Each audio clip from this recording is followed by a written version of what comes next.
September the 27th. I would like to welcome you guys to Legal Wars Podcast. Thank you guys for joining.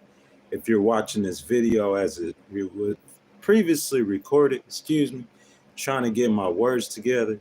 The Legal Wars, officially, the podcast begins on October 26th, less than a month away. I'm excited about that. Hopefully by that time, I'll be where I'm supposed to be, not doing vertical live streams and everything like that. That being said, man, just take a minute, get set up, wait for everyone to get in here. Again, thank you guys for watching.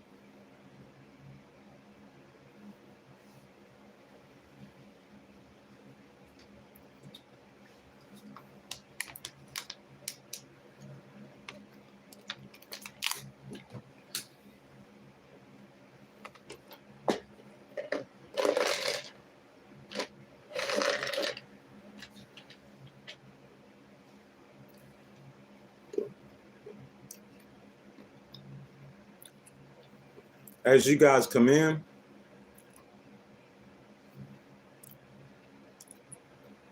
I ask that you please introduce yourselves. Please, please, please.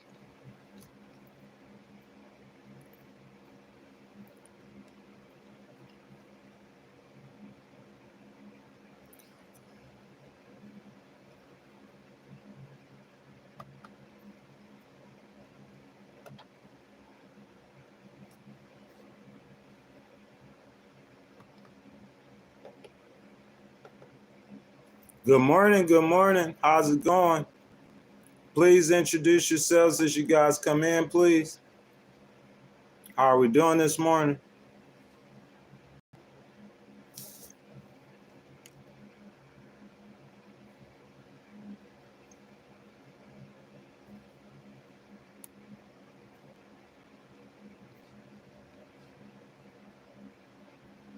Good morning, good morning, good morning, Miss Teresa. How are we doing this morning, ma'am? How are you doing, Miss Teresa? Just waiting on some people to get in here. It's going to take a second.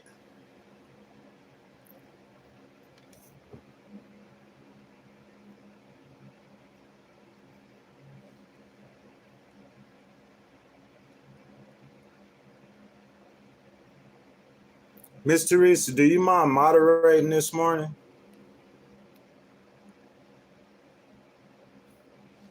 Good morning, Miss Quinn. How are we doing?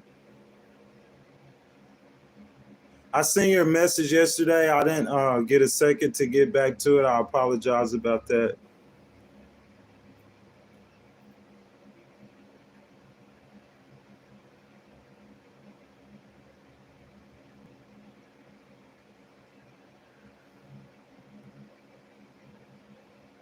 Good morning, guys. As y'all come in, please introduce yourselves. Oh, okay. Yes, ma'am. You have a blessed day too, Miss Teresa. I thank you guys for joining, as usual.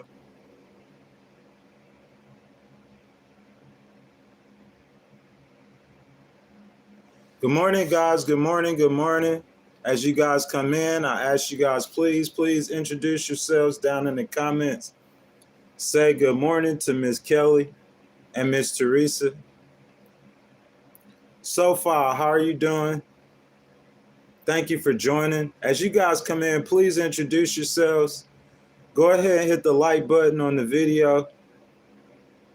If you haven't already, I'm sure you guys coming in right now, you've already subscribed to the channel.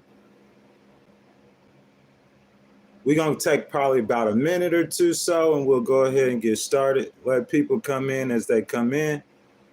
Miss Kelly, will you please let them know if you will to ask them to like the video and subscribe as we go along?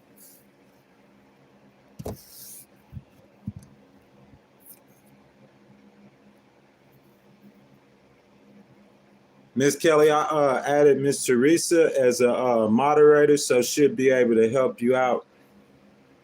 Get rid of the Kool-Aid drinkers. Baby Bubba, what's happening? What's happening? Good morning, guys. Good morning. How are you guys doing? Guys, as y'all come in, please like the video. If you hadn't subscribed to the channel,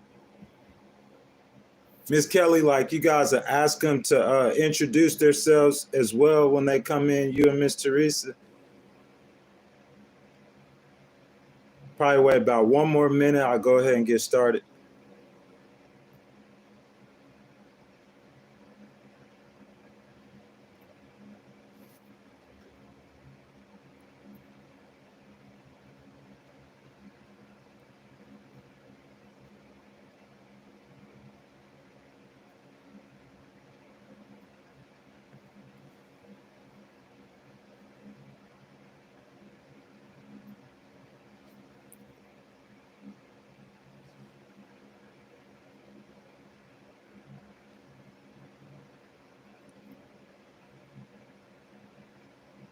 So, guys, about one more minute and I'll get started. Thank you guys for joining me this morning. Excuse me. So, I go ahead and get started. Let people come in as they come in, guys. Good morning. I ask that you guys please have liked the video. So today, you know what I'm saying, we're just going to go over a couple things. Just wondering if VP Harris is the right candidate for us. You know what I'm saying? My take is that Kamala can project strength with a new policy on immigration, okay? So I'm going to go ahead and get started. So I think VP Harris' number one issue should be immigration and foreign policy. And I'll tell you why I think that. I believe to shore up her support with male voters, she needs to show herself strong and capable of handling issues that men see strength in. The Harris campaign is losing the male vote by a significant margin in every poll, with some polls greater than double digits. So it's important to show that she will be tough on issues in which people look to a leader for strength. Does that make sense to you guys?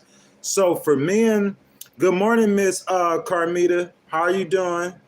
Good morning, guys. Welcome to the Legal Wars podcast. Glad you guys could be with me. You know what I'm saying?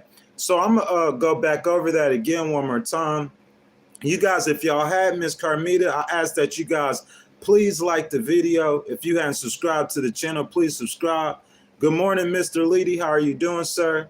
You guys, as I go over the content too, please let your feelings, your voice be heard in the comments. That's what we do here at the Legal Wars podcast. You know what I'm saying? We just go over the content, you know what I'm saying? And we have a discussion in the comments. So I ask that everyone, this is your opportunity. Jump down in the comments. Let your voice be heard as I go over the content.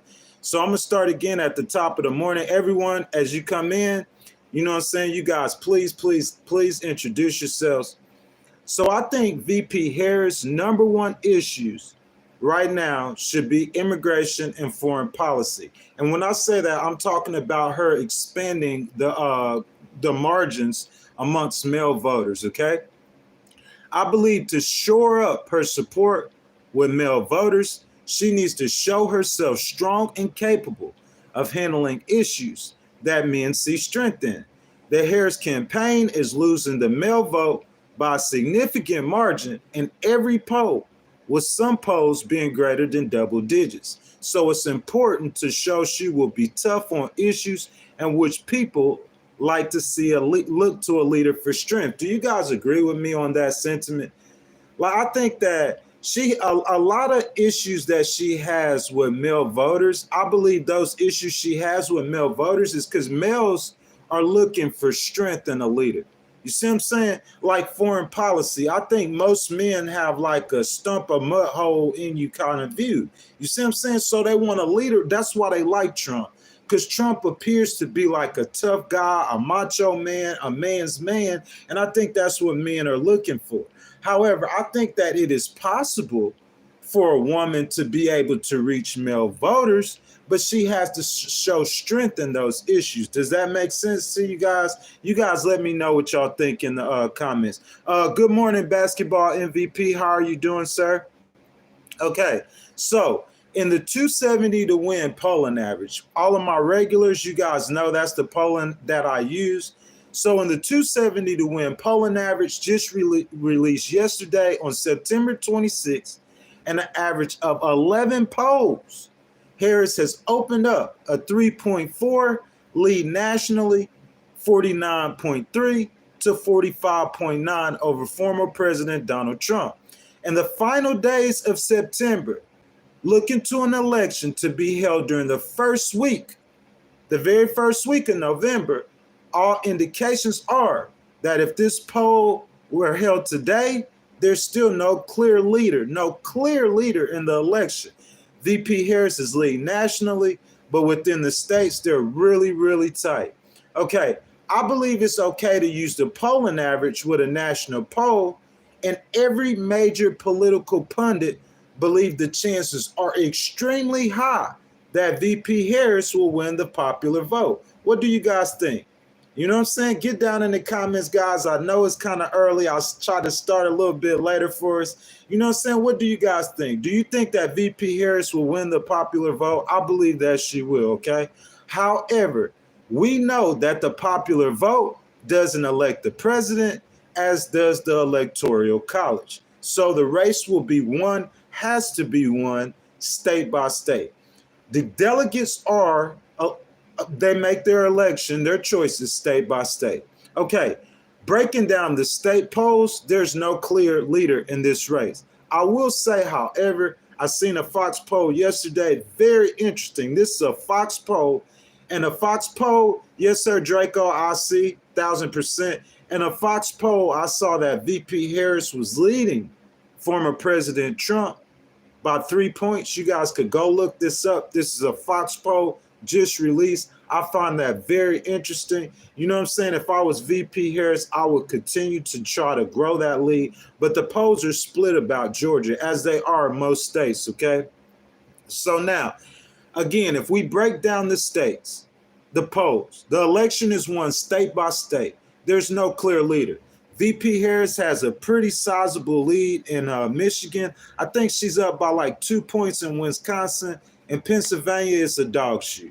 You see what I'm saying? She's up by a point here. She's up by a point there. This poll got her down by 0.2 points. You see what I'm saying?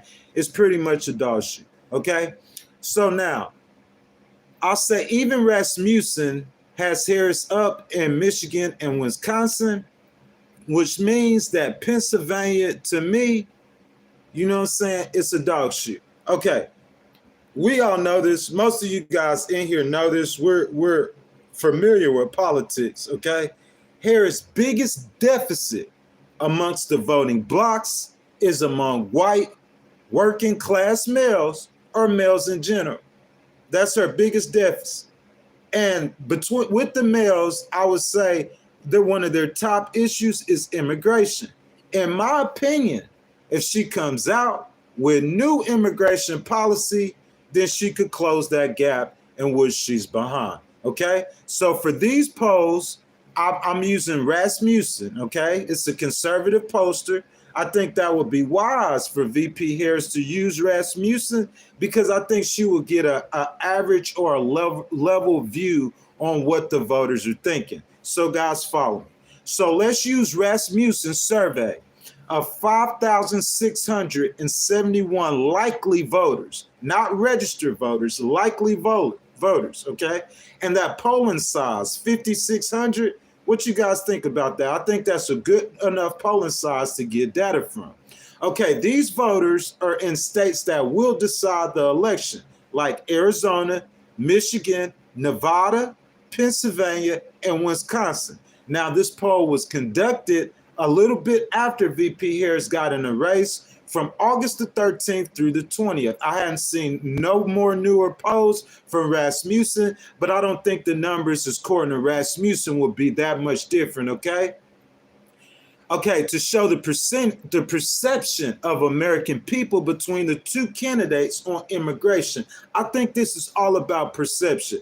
Me and Miss Carmita Jones had a conversation here in the chat. We were talking about Obama and how Obama was actually stronger than Trump on immigration. You guys follow me? You guys agree with that? Well, what I'm saying is it's clear that Biden wasn't stronger than Trump on immigration. It's very clear. And then it's about what people view, the perception of what people view. If people view that Trump is stronger on immigration, that matters. Perception in this is everything. Okay, so we got to understand this is, according to Rasmussen, this is about the perception of the candidates. Okay, now I want to say one thing before I get down into these numbers. Now, if you look at the regular people and what they think, regular people and their perception, they're going to tie VP Harris to Biden's policies. You guys tell me where I'm wrong at, and I'll wait to listen. Jump down in the comments. That's what we do in the Legal Wars podcast. Everybody's welcome in here. Republican, Democrats, independents, everybody, like, you guys come on in. You guys let your voice be heard down in the comments. If I can't get to your comments, I'll ask you guys to have a conversation amongst yourselves. So now, here's my questions, okay? So most people will tie VP Harris to Biden's policies on immigration. Am I right or I'm wrong? It's all about perception. Okay, that being said, these are Rasmussen polls, this Rasmussen reports, okay? As to rate the immigration policies of President Joe Biden's administration, 14% of battleground state voters ranked them very successful. 28% said Biden's immigration policies were somewhat successful. 12% rated them as somewhat unsuccessful, and 41% considered the Biden administration's immigration policies very unsuccessful. By comparison, okay, this is according to Rasmussen, the immigration policies of Trump's administrations rated very successful is 38% and somewhat successful is 19%. So, Ms. Carmita, that's what I'm saying. It's about the perception of the people. And according to Rasmussen, the perception of the people is that Donald Trump's immigration policies, over 40% of Americans say they were very successful or somewhat successful. And Joe Biden's immigration policies, 41% of Americans consider to be unsuccessful or somewhat unsuccessful. What you guys think? Jump down in the comments, let me know. What you guys think? I think it's all about perception. People look at these two candidates, okay? Obama's not on the ballot. Biden's not on the ballot.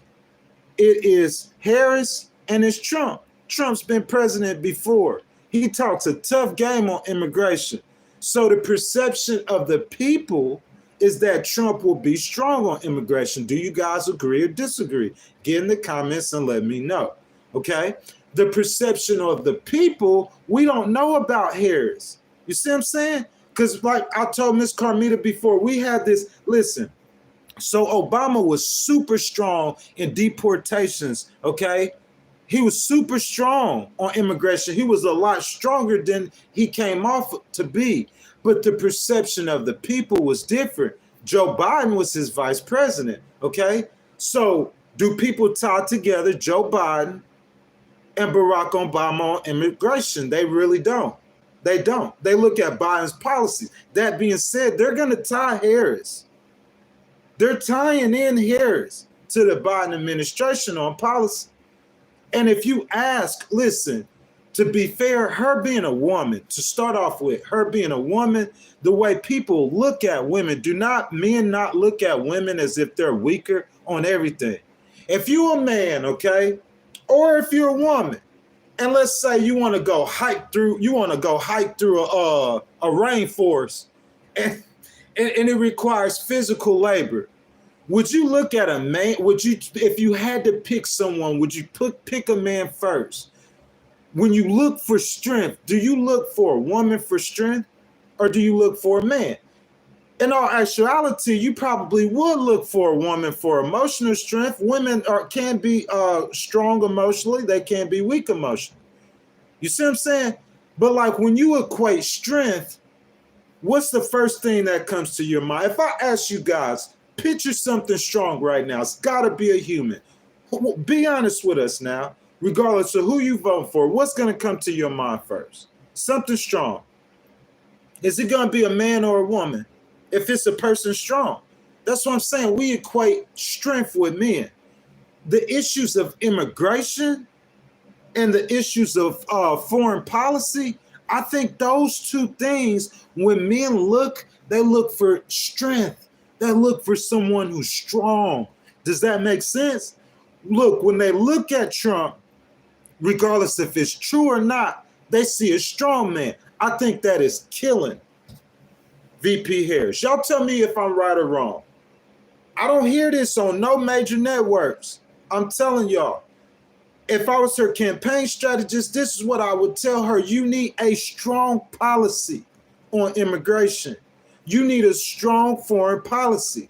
So the men that are unsure, they might think, hey, she's a little weakling, or hey, they're going to run over. If they see her strong on immigration, or if they see her strong on foreign policy, I think that might change their perception a little bit. You guys let me know. So I see my man, Big Op G, he back. Big Op G.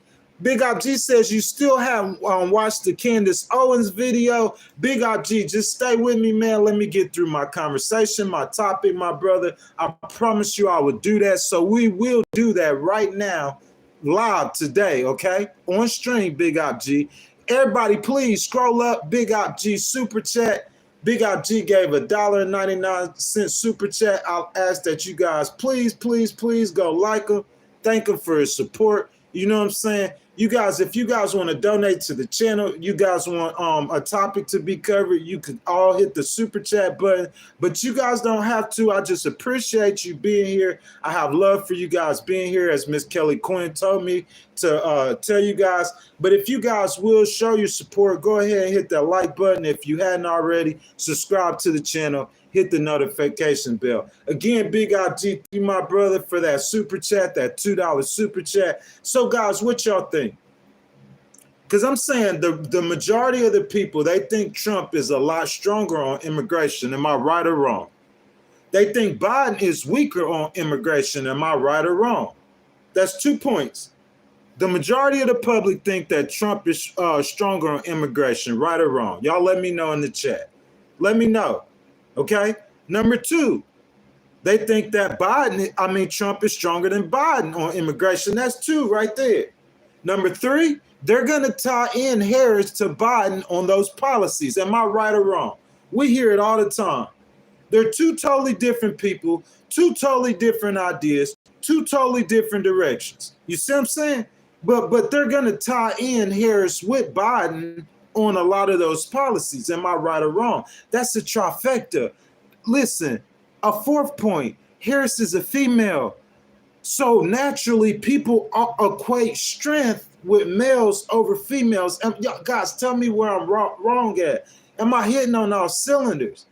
So if you ask me why Harris is losing among men so drastically, that's the reason why. I gave you all the reasons right there. The issues of strength. You see what I'm saying? For women understand. A woman is a woman. She understands. Women understand they could be stronger on men than a lot of things. It doesn't have to be physically. You see what I'm saying? VP Harris ain't going into the White House to see if she could bench press 500 pounds. Let's just be real. Let's be adults about it. However, when you think of a strong leader, a strong man, okay, they look to people like Trump. I think the American people want someone who projects strength on foreign policy. Tell me if I'm wrong. I think the American people want somebody who projects strength. And I think this is what this whole situation is about. You guys, I want you guys to let me know where you guys think I'm wrong. I just think that she does not project the strength that they're looking for. Okay. That being said, it's not too late. Today is Friday. She's going to Arizona. She's going to the border. Okay. The 2nd time since she's been vice president, she's going to the border. So if she goes to the border and if she just gives the same old talking points, I don't think the public will really, I don't think that's going to move the needle. I think she needs to go to the border and she needs to talk new policy. What you guys think? Miss Carmita Johnson, she is a regular donator to the channel. Miss Carmita, as usual, thank you for your love, baby. I want everyone right now in the chat, you guys scroll up to Miss Carmita's comment. Go ahead and like her super chat, Miss Carmita. Thank you for that $5 super chat. So Miss Carmita says, Harris believes in tough, smart solutions to secure the border, keep communities safe, and reform our broken immigration system stronger than Trump. Miss Johnson, again, thank you for your $5 super chat, Miss Johnson. I agree with you wholeheartedly. But here's the thing, though, Miss Johnson. Here's the whole thing. It's about the way the people, in my opinion, I might be wrong, Miss Johnson, let me know. It's about the way the people view it. Does that make sense to you? Like, I might know this. You might know this. Okay, Miss Johnson, like, you know what I'm saying? In the discussion, if we go look at the numbers, you see what I'm saying? Obama was much stronger. According to the numbers, Obama was much stronger on immigration than Trump was. Unfortunately, Obama's not on the ballot. Who's on the ballot is VP Harris. And VP Harris is vice president of Joe Biden. America, according to the numbers now, this is Rasmussen, likely voters, not just people who are registered, people who are probably going to vote. 5,671 people were polled in Arizona, Michigan, Nevada, Pennsylvania, and Wisconsin by Rasmussen Reports, Numbers USA. The perception is that on immigration, the Biden administration is 14% of them said that he was very successful. Think about that, 14%. 28% said that he was somewhat successful, okay? So that's 42%. I think that's among policy lines, okay? Now, let's keep going, guys. With Trump, it's about perception. Miss Johnson, I agree with you 1,000%, okay? But it's about the perception. Ask the chat. Everyone in here, in the chat, let me know. Who do you view as stronger on immigration? Trump, Biden or Harris or Trump? I guarantee you the very majority of the people, being fair, are going to say that they view Trump as being stronger. As I said, things like immigration, things like foreign policy are things that we look to a leader to be strong in. So when you naturally think of a strong man, a stronger person, you're going to think that a man has more strength than a woman. Am I right or wrong? That's what I'm saying. So I think that's why Harris has that huge gender gap that could cost her the election. Listen, I'm going to say it like this.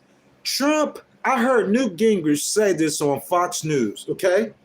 Newt Gingrich, if you guys don't know who Newt Gingrich is, he's conservative, former Speaker of the House. He's on Sean Hannity's program, okay? He said that since the 1950s,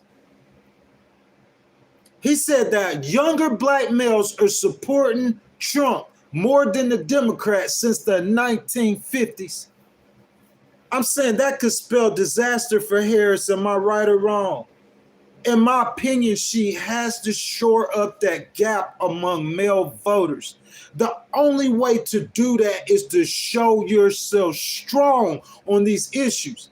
Because these men, okay, if Harris was running against a regular, like, male candidate, you feel me? If she was running against Vivek Ramaswamy, I ain't making fun of the man or his pronunciation of his name. I'm just saying, is that how to pronounce his name? You guys who know me, y'all know I am terrible with names. But Vivek, say Harris was running against Vivek, okay?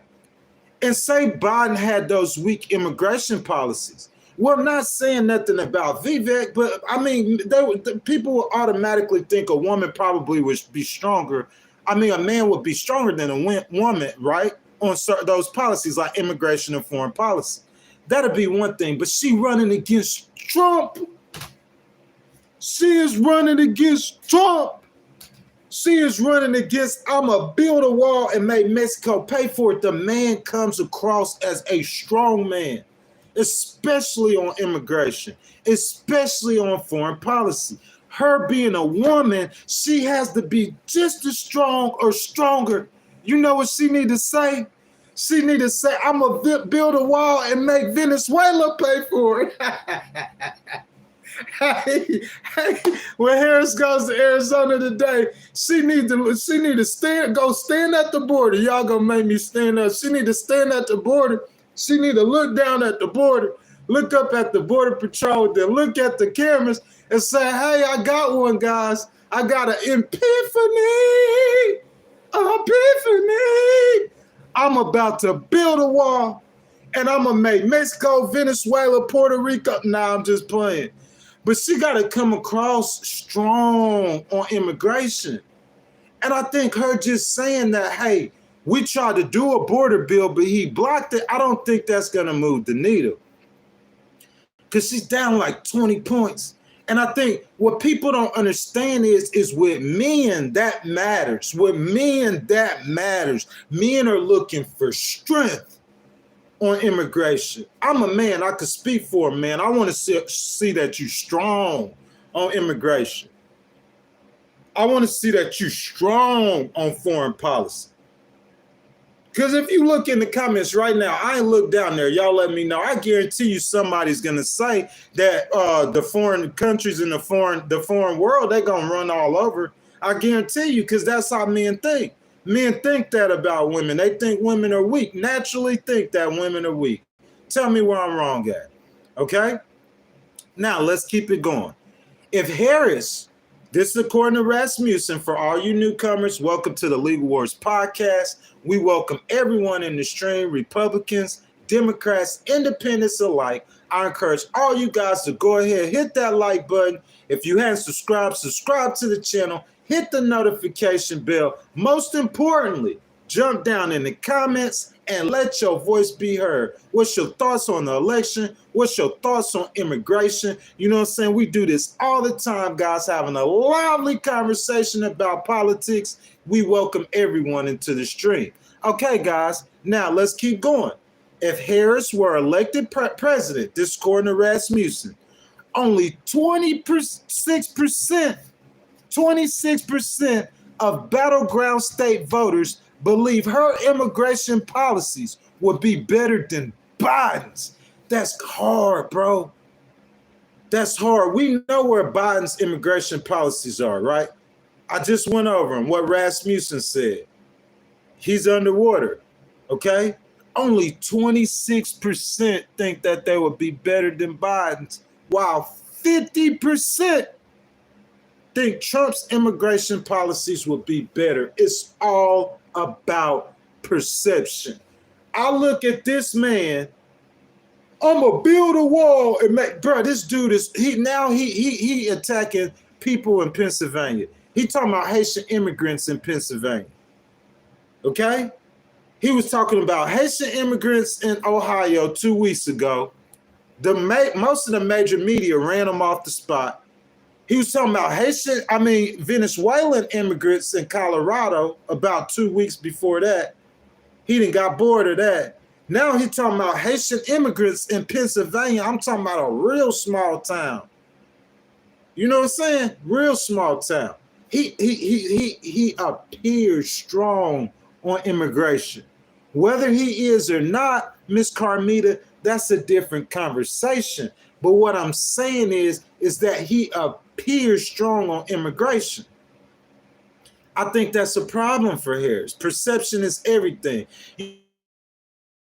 You're talking about electing the first female president. People have to be confident that she will be able to do the job and stand strong. I mean, we think in 2024, like being sexist or thinking that women are less than men in any way. As I told you, I have a mom, I have 6 sisters. I was pretty much raised by my mama and my 2 older sisters. I have mad respect for women. For the obvious reasons, I love women, of course, but I'm saying as far as them being able to effectively do a job as good as a man. You see what I'm saying? Like, I have mad respect for women. And that's what I'm telling you guys, though. A lot of men, they just haven't got to that point. And they feel like if you have all these immigrants coming into America and they want to turn around, they just might not view Harris as being able to be strong enough. Let's keep going. On the issues of illegal immigration, according to Rasmussen, 61% believe the government is doing too little. 61%, too little. 61%. Guys, the states that Rasmussen polled, right? The states that they polled: Arizona, Nevada. Arizona and Nevada, we know they see the immigration issue. Trump been raising the issue about Pennsylvania. I think every state probably see it. Most states see it. I think Michigan, because we heard about Ohio having an immigration issue. Who would naturally think that Ohio would be a port of entry? Or if you was in Haiti, right? Say you in Haiti. And say, hey, look, we having problems in our nation. I want to go to America. So you a Haitian. The first place that you think that you're going to go is Ohio. I say most Haitians don't even know Ohio is on the map. Do you see what I'm saying? So you think that our immigration issue in Ohio, I think in all the battleground states, they might feel that issue. So of the battleground states that was asked, according to Rasmussen, 61% believe the government is doing too little to reduce illegal border crossings and visitor overstays. Just 11% see the government is doing too much with immigration enforcement. I don't know where those people, what planet they live on. This is a Rasmussen poll too. 11% say the government is doing too much on immigration. We don't need to let none of them people come into power. They just gonna open the border all the way up for anybody to come in. Hey, go ahead and drive your tanks over the border.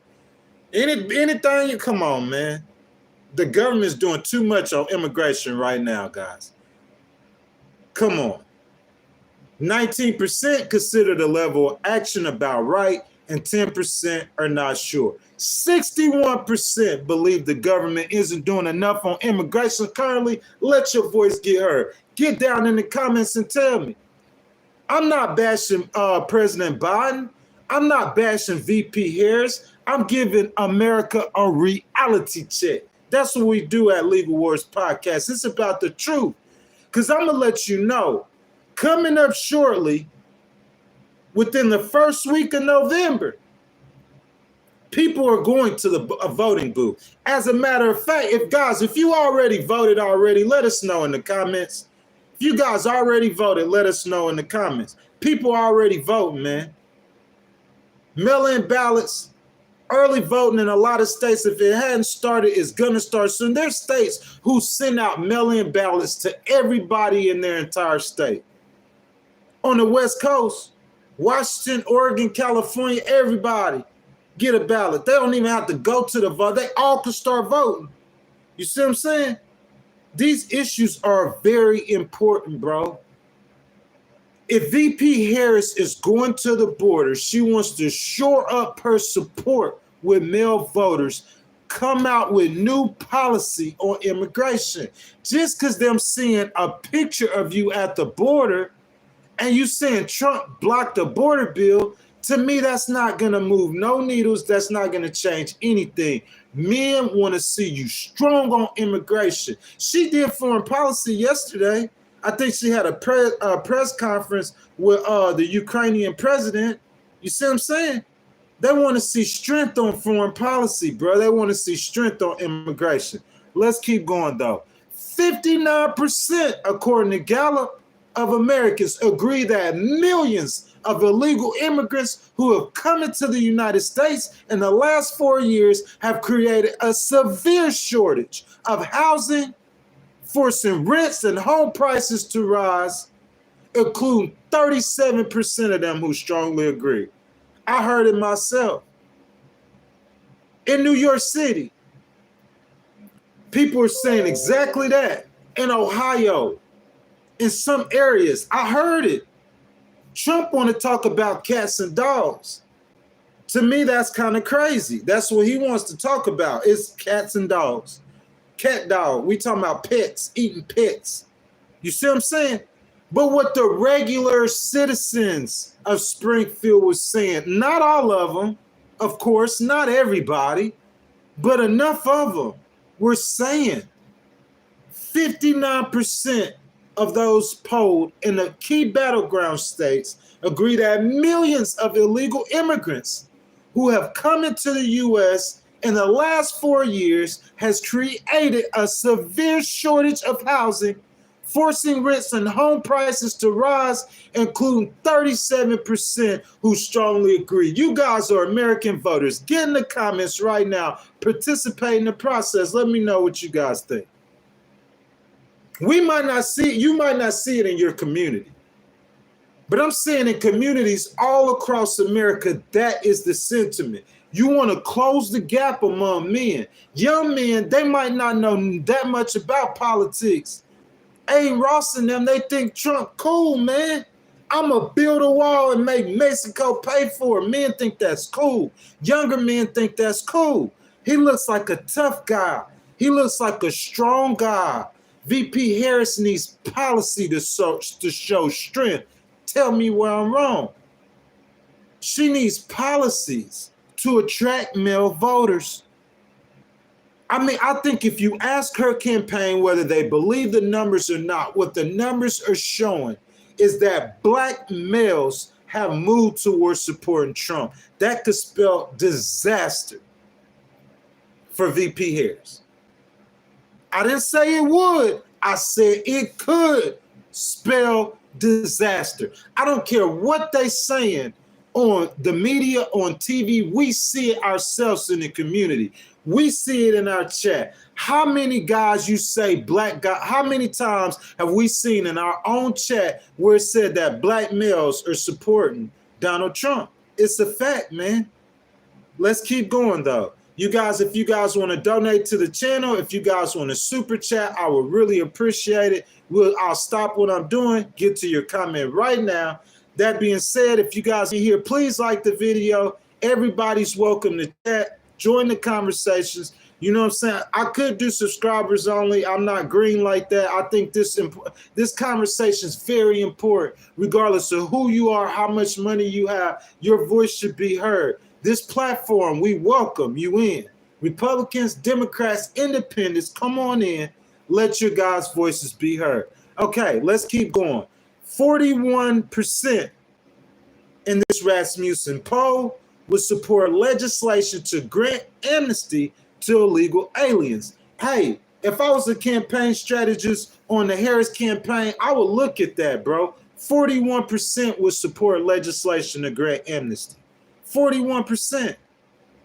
So, hey, the new policy that I say that she needs to have or announce when she go to Arizona today, it doesn't have to be that far outside of the Democratic realms. But I'm saying she needs to come up. 41% would support it, while 52% would oppose it.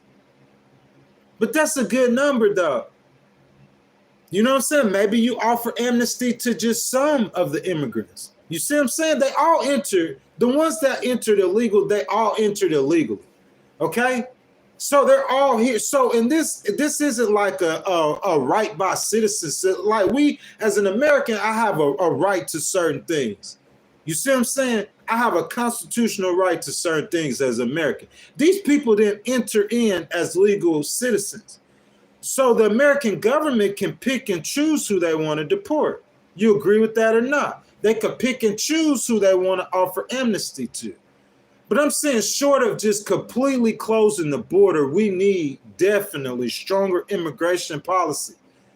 I'm saying, like, look, if this was a national election, I would say, in my mind, there's no way that Trump could beat her in a national election. You know why? Because in a national election, I think she can mobilize. She has better organization on the ground. She has more boots on the ground. She has more money. Okay, so in a national election, I think she could mobilize certain sects of the population and get them to the polls. That's what matters. It don't matter about necessarily registering them to vote is step one. Step two is to get them to the polls. The Democrats are organized to be able to do that.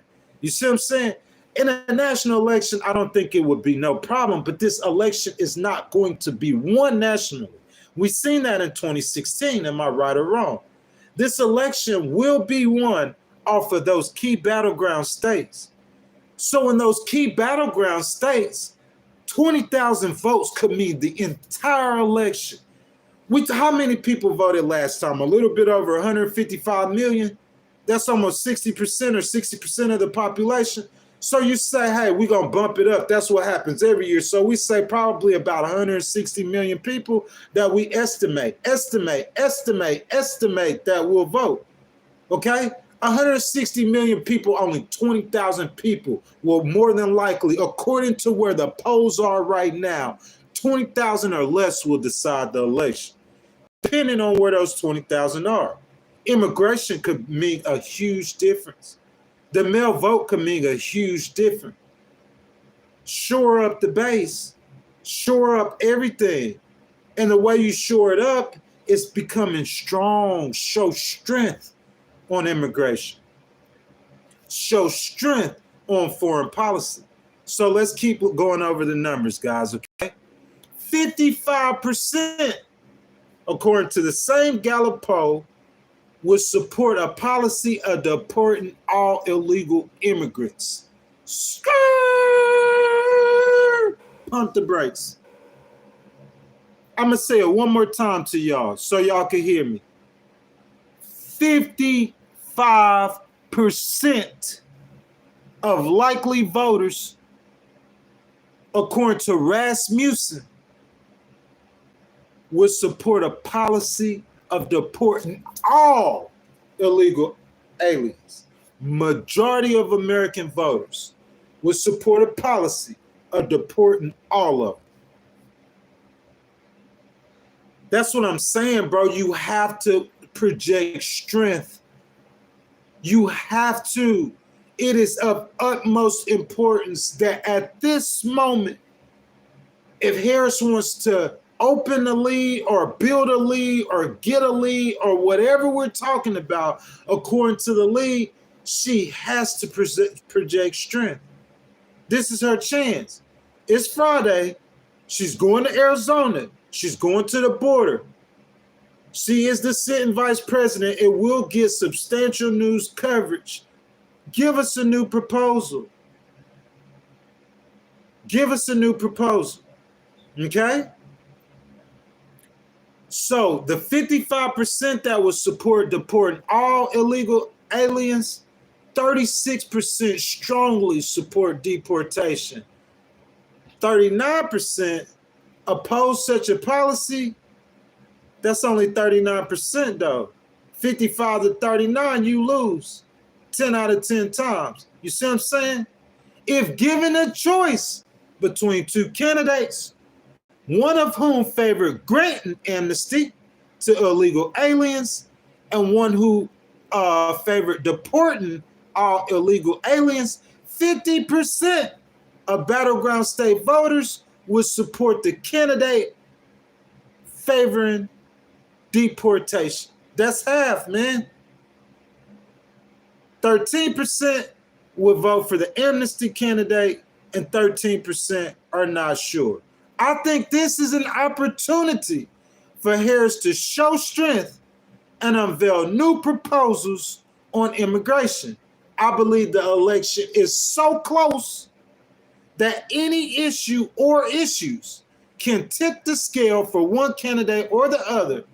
So for Harris to close the gap among men, she should begin to project strength on the immigration issue. Some of you guys heard me say not too long ago, James Carwell, if you guys are familiar with him, he went on and said that he believed that Harris is going to win the election. She's going to start pulling away. I'm not sure of that, bro. I'm just not sure that's what's going to happen. What you guys think? This election is real close, And I think it's going to stay close. In order for her to move that needle, listen, a man is not going to wake up. Most men, okay, that's her biggest gap is with males. Black males too. That's all males. Young male, old male. She's doing better with older males. But I'm saying with males. A man's not going to wake up tomorrow and just automatically change his mind and think that Harris is better on the economy or better on immigration than Trump. It's not going to happen. There has to be something new that's going to tip that scale. Because listen, you losing, I'm going to go over several points to where I say this, okay? You're losing on immigration, VP Harris, by 20 points. Am I right or wrong? Huge numbers, margin. Naturally, like I said, if it was Biden and Trump, but because it's a woman, a man's naturally going to think that, hey, this guy is going to be stronger when dealing with world leaders. He's not going to be able to be pushed over. A natural man will pick another man in any situation where you have to project strength, right or wrong. On top of that, you have a candidate that says, hey, I'm going to build a wall and let Mexico pay for it. So he looks super strong on immigration. My boy Red G says, no, every black male in Uber is voting for her. Hey, my boy Red G, what's up, my brother? Welcome back to the channel. Thank you for being a member of the channel. If you guys want to be a member of the channel, you can right now. You know what I'm saying? JD's Couch, how are you doing, JD? You know what I'm saying? Thank you for rejoining. He says, Josh, that's happening now. So, guys, what you guys think? You know what I'm saying? What you guys think?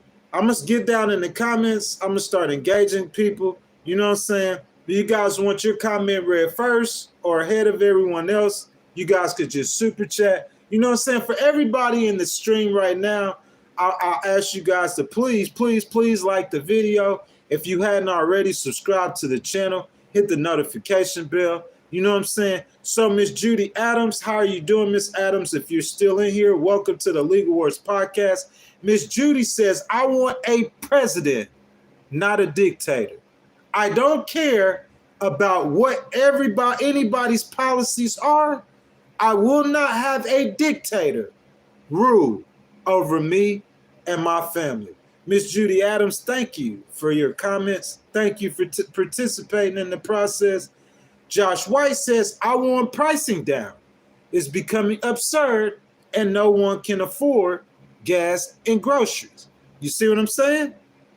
Everybody letting their voice be heard. Miss Judy says she don't care about no policies. She says she don't want a dictator. Josh said he wants prices down. You know what I'm saying? That's everybody's opinion. Everybody is gonna vote off of what makes what means the most to them. My boy Formosa says racist Trump. You see what I'm saying? People are going to the voting ballots and they're gonna vote the issues that's important to them. What's important to you? What you voting for? Go ahead and put it in the comments. Let us know what you voting for. Let your voice be heard. That's what we're doing this morning on the Legal Wars Podcast. That's what we do. Every morning we talk politics. My boy Johnny Rivera says, yep, no dictators. You see what I'm saying? So it's a sentiment of the American population that thinks that Trump is going to be a dictator or is going to attempt to be a dictator. Miss Kelly Quinn says, thank you all for hitting the thumbs up. Very much appreciated. Yes, indeed, guys. Please hit the like button on the video. Subscribe to the channel. Kimberly Hosmer says democracy versus dictatorship. That seems to be like the conversation you guys want to have today. You know what I'm saying? People are pushing the narrative that former President Trump will actually be a dictator. What you guys think? Do you guys think that he would be a dictator? Or do you guys think that it's all propaganda? Me personally, if you ask me what I think personally, I'm not sure. I think that like he likes the idea of strong men or being a strong man. You see what I'm saying? I think that like he would attempt to go after the people who don't support him or have made it an issue for him. I just think that's his personality. But if you ask me though, personally, what I think, do I think that, you know what I'm saying, Trump will actually be able to pull it off? I don't think he'll be able to pull it off. That's just my opinion.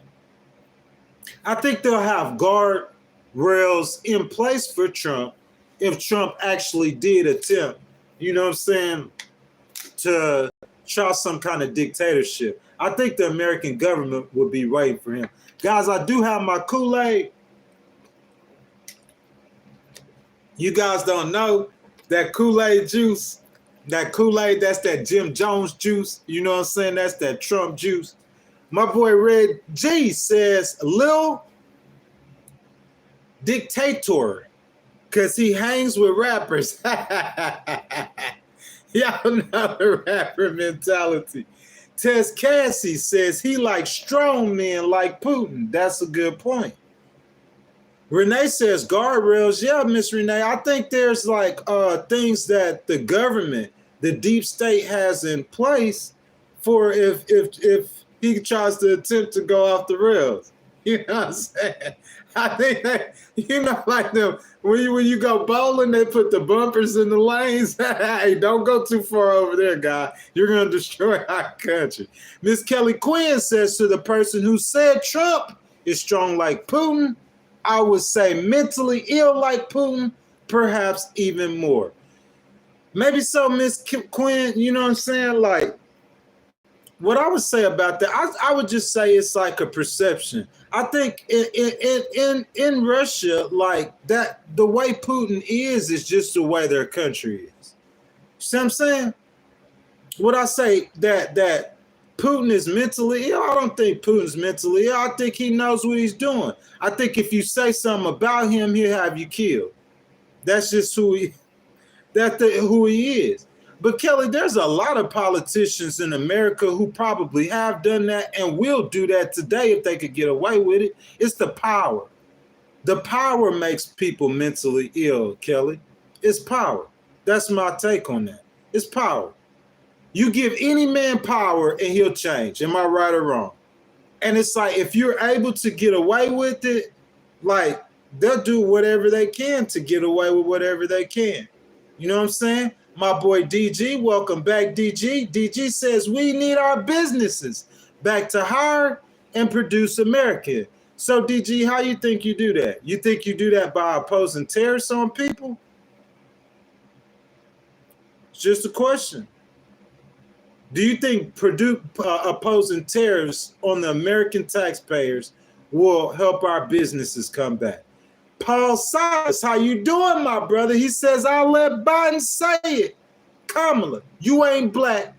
We love you, Janet Jackson. We voting Trump, baby. That is the sentiment. You see what I'm saying? That is the sentiment. A lot of people, man. You know what I'm saying? Black voters, male voters, more than what we're used to seeing. And that's why I'm saying it is very important, in my opinion, when VP Harris goes to Arizona. Listen, I don't think that we need to wait to the end. We don't need to wait till you get close to the election to say, hey, I got some kind of special policy that's going to move the needle. Whatever surprise you got, you need to unveil that right now. October surprise, y'all heard of that before in election talk? That October surprise need to be right now, October 1st.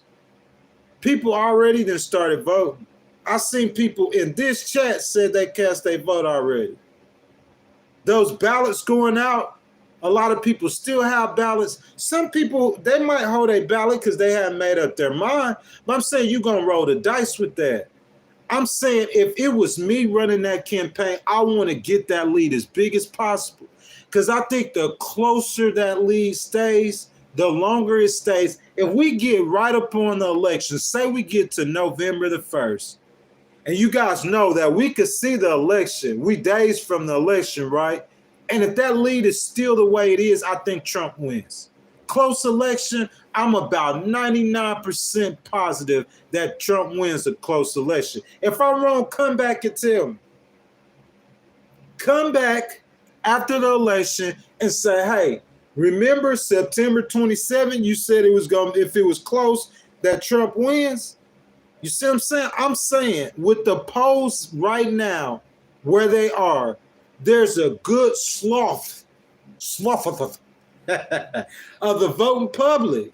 There's a good percentage of them, of the voting public right now, where the elections stand right now. There's a good percent of people that are undecided, that I think have not made their mind up on Harris. Am I right or wrong? Those people, if they had to go into the booth, what would you do? Would you vote for the person that you know, or would you vote for the person that you don't know?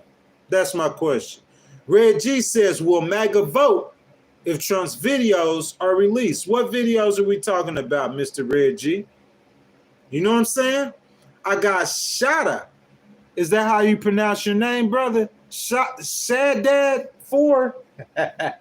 Everybody in the chat right now, go to Shaddad 4's comment right now, guys. Help support the process. Shaddad 4 with the $1.99 super chat. I want to thank you, my brother. Much love and support. He says people being deceived and used by the Democratic Party. Would you please expound, sir? You see what I'm saying? Because, sir, I don't drink no Kool-Aid from either side. I won't drink no Kool-Aid from either side. That's Democrat or Republican. No Kool-Aid. So I'm saying, listen. For those of you guys who care, and for those of you guys who we've discussed this before, okay? If you guys come up with some kind of proof, hardcore proof, that VP Harris is deceiving people or might not be a woman of her word, or, you know what I'm saying, doesn't care about the American people as she says she is, show me the proof. That's all I'm asking. I'm saying Trump has been in the spotlight for how long? Am I right or wrong? So we know almost everything there is about. We know Trump. We know him. We know him.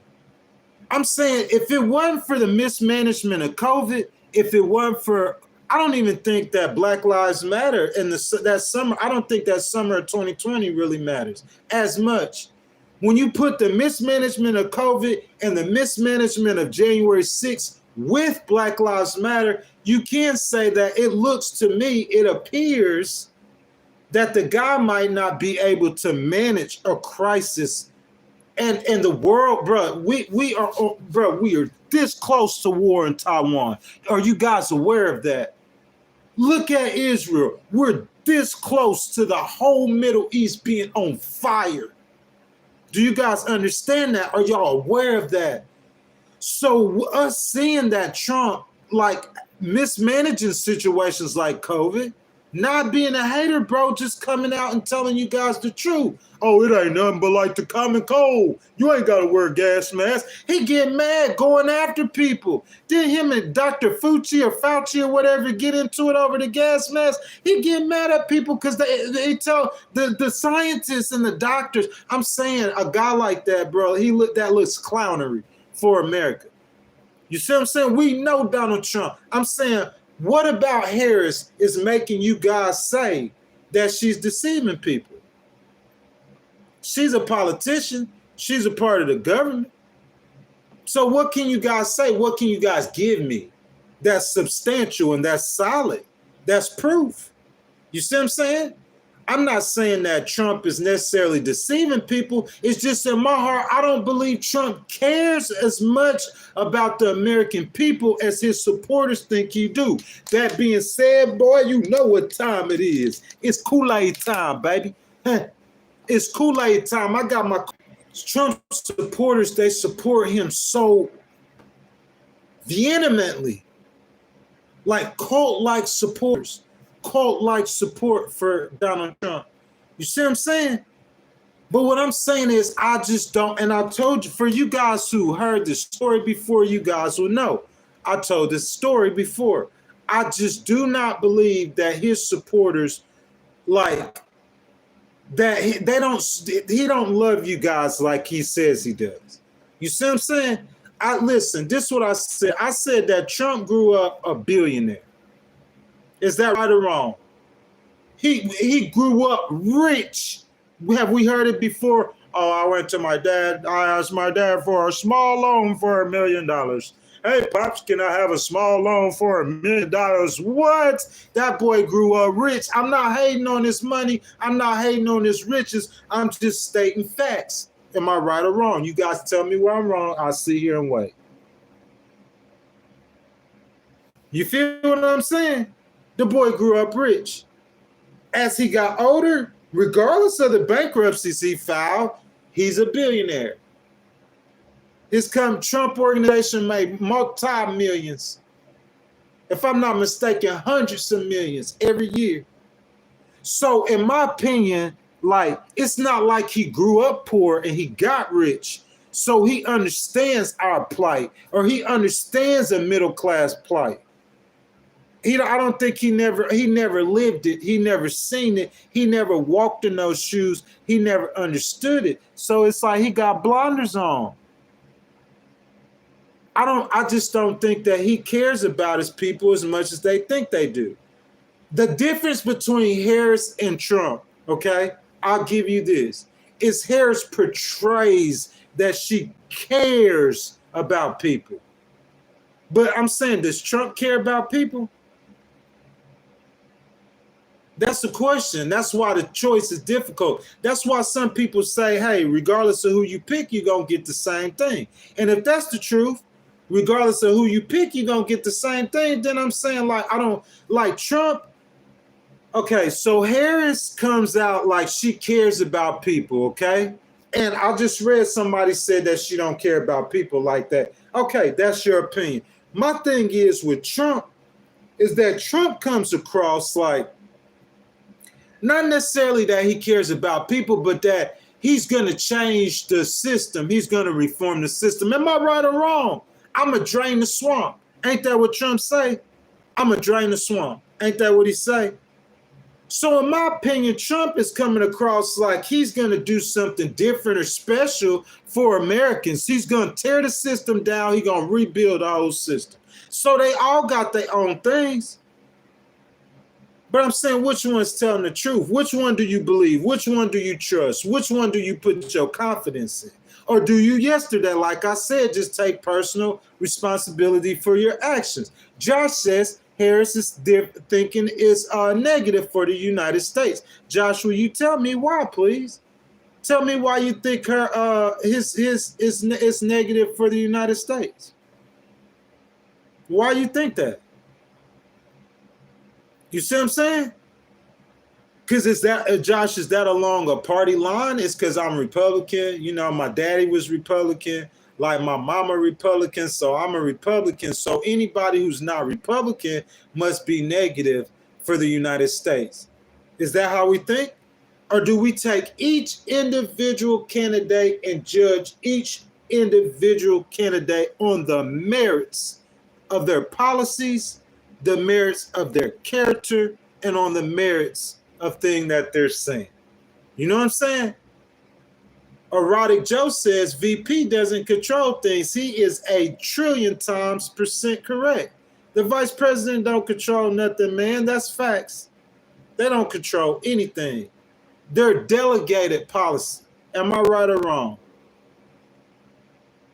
Biden can delegate policy to Harris. People say he did. Look, let's look this up. Okay, this is a myth. We're going to debunk this myth. Okay? Okay.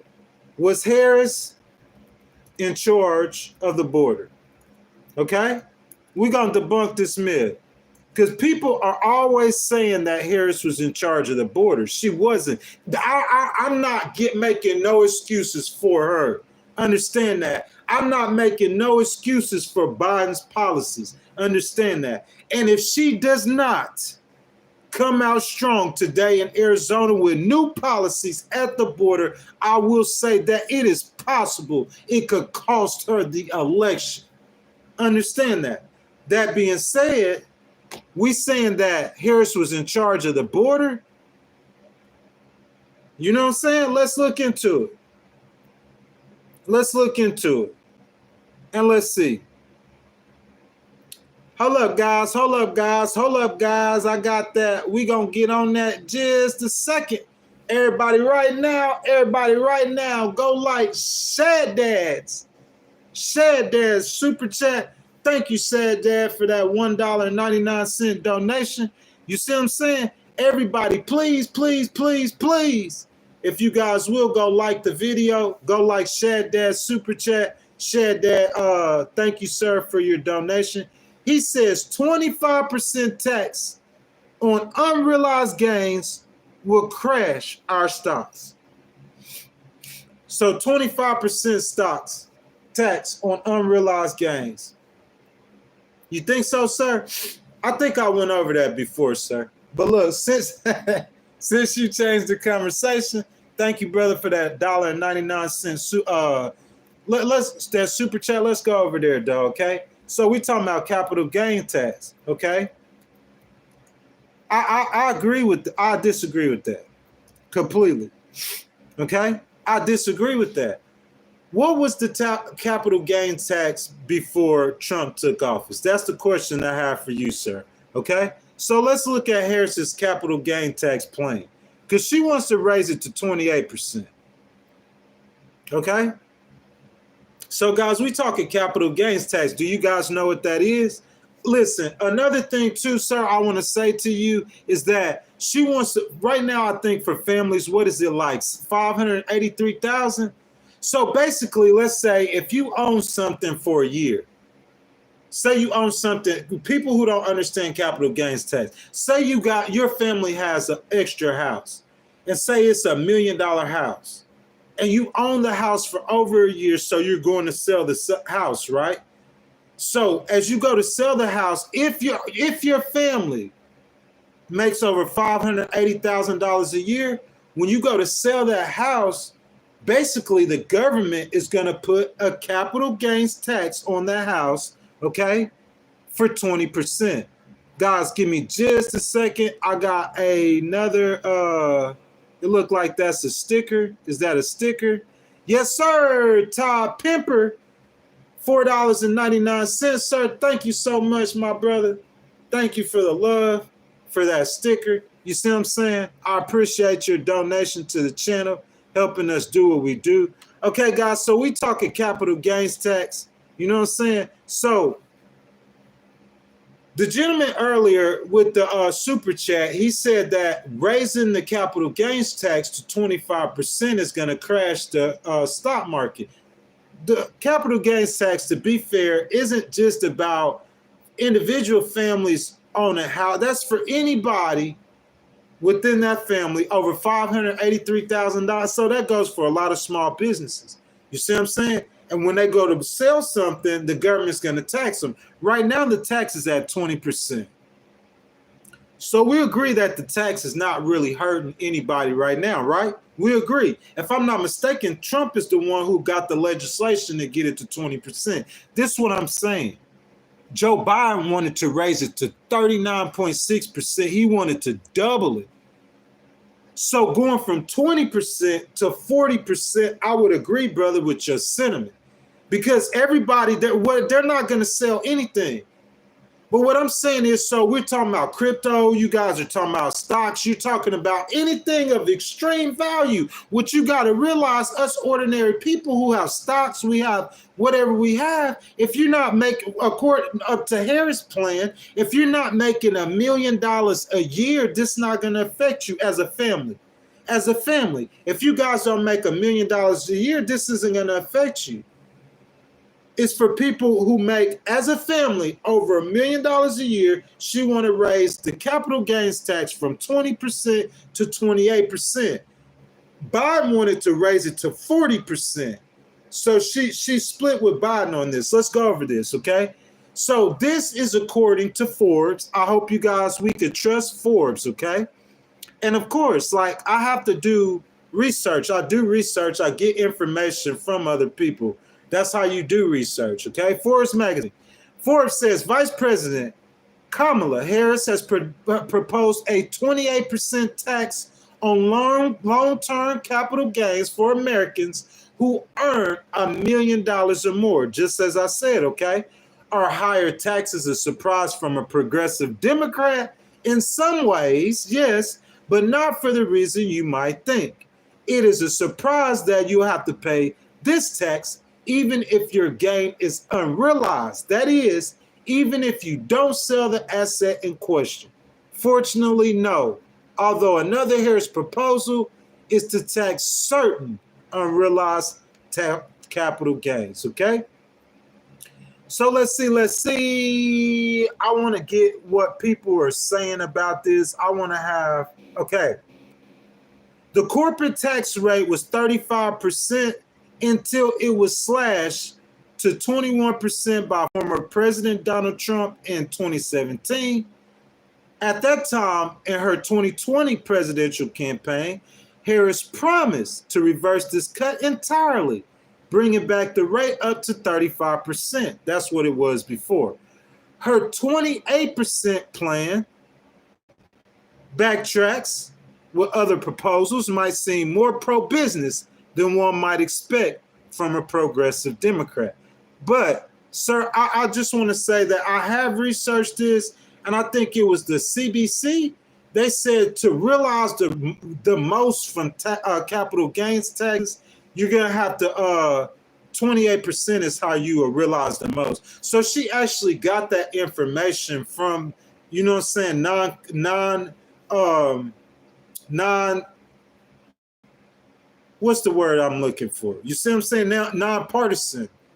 You feel me? Nonpartisan. That's just my understanding of her proposals on capital gain tax. Okay? Like, if you look it up, I'm almost 1,000% positive. If you say, what is the most money realized from capital gain tax? That's from the government. They're going to say 28%. When she first ran, okay, in 2020, she was saying 35%. Joe Biden, that's what it was. Joe Biden wanted to take it to 39%. She wants 28%. So I think capital gains tax at 28%, you said a crash the stock market. Sir, I just would like you to provide more information on that. Bless up, Kev has entered the chat. What's up, my brother? He's talking to Marcus G. He said all Lisa's and Tiffany's are baddies. What's up, Mr. Bless Up, Kev? Coyote Joe, what's up, my brother? What's up? You know what I'm saying? You guys, what you guys want to talk about? You know? What you guys want to talk about? You guys have something that you want to say? You want something that you want to come across? You know what I'm saying? Relay a message. Go ahead and super chat me. I invite everybody in here to participate in the process. Jump down in the comments. You guys, let your voice be heard.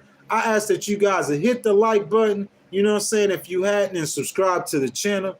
So, guys, we started the stream about VP Harris projecting strength on the immigration.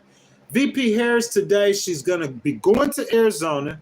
She's going to visit the border. You see what I'm saying? So, I heard that she was going to talk about how former President Trump blocked the bipartisan bill, okay?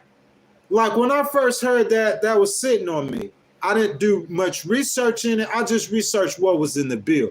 If you guys want to know what's in the bill, so what was in the bill was 1,500 more U.S. Border Patrol agencies that were going to go after fentanyl, stopping those kind of drugs coming into our country that's harming our communities, going after the transnational gangs like the Venezuelan gangs we heard about in Aurora, Colorado. You see what I'm saying? Like, and just some more things that the government was interested in doing. The U.S. Border Patrol actually supported the bill. Okay? Now, once I started going over the content, people in the comments, you know what I'm saying, they let me know.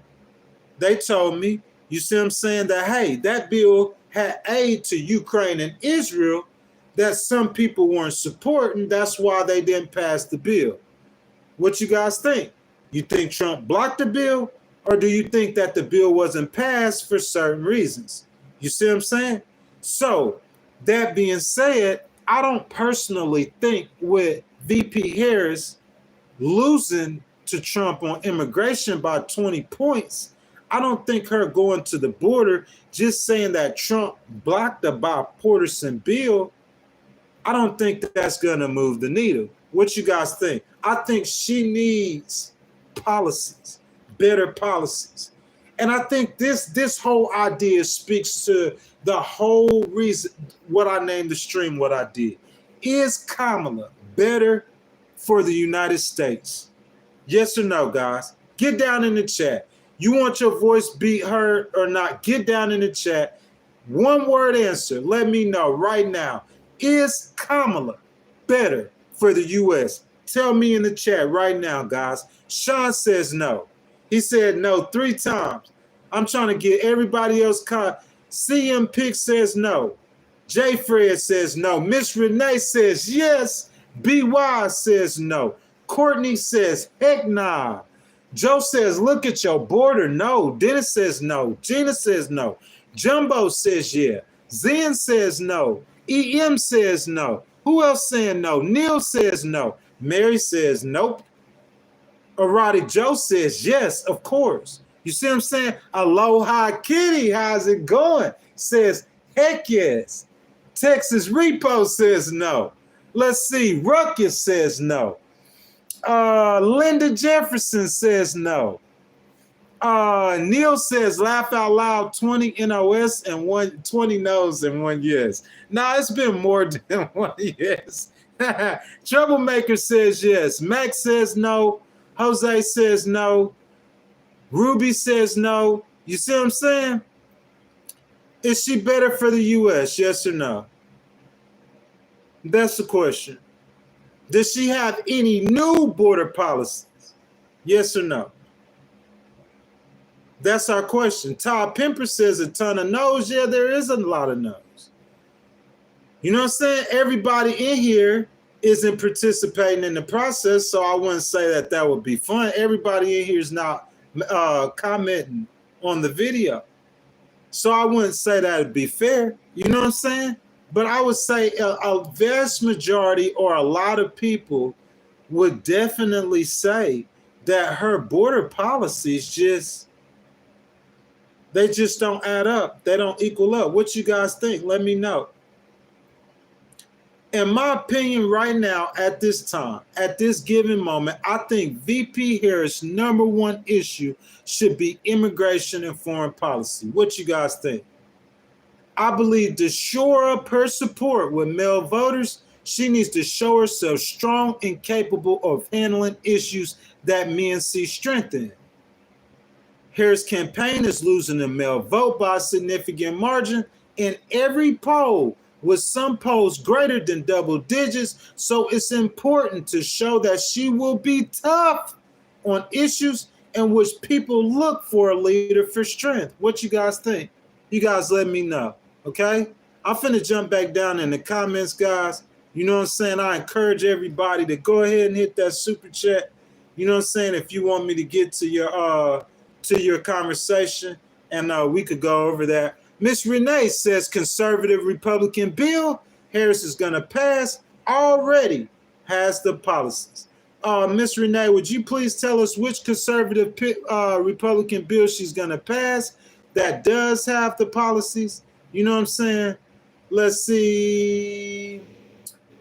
Regan says, did he? Man, I can't read that, man. Shaky J says, I think the bill was 110 billion. 20 billion went to the border and the rest to Israel and Ukraine. I think it was even 400K for some gender studies. They call that a border bill. You know what I'm saying? And then Shaky J, to agree with that, there's some Americans like you, there's a lot of Americans who know that. They're aware of that. So I'm saying if I'm going to the border and I know that there's a huge discrepancy, a big margin between male and female voters, and if I know a lot of that has to do with the strength that is projected or the strength that is not projected, I definitely would say, man, what you guys think? That she needs to announce some sort of new border policy. I think that is of the utmost importance. Okay? So, guys, there's some other things, some other content that we could go over. You know what I'm saying? So, guys, let's look at down ballot a little bit and talking about immigration. So we see, according to Rasmussen, that Trump has a commanding lead over Harris in regards to immigration. Let's look down ballot. Okay, in the contest for the control of the United States House of Representatives, 47% of battleground state voters say that if the elections for Congress were held today, they would vote for the Democratic candidate, while 46% will vote for the Republican candidate, leaving 6% undecided. You guys explain that to me. Dude, that is very baffling for me. That is from the same Rasmussen polls.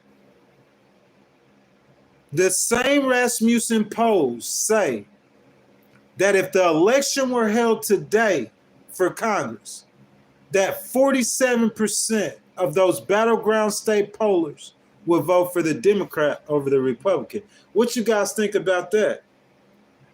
You guys think that the Democrats going to take back control of Congress?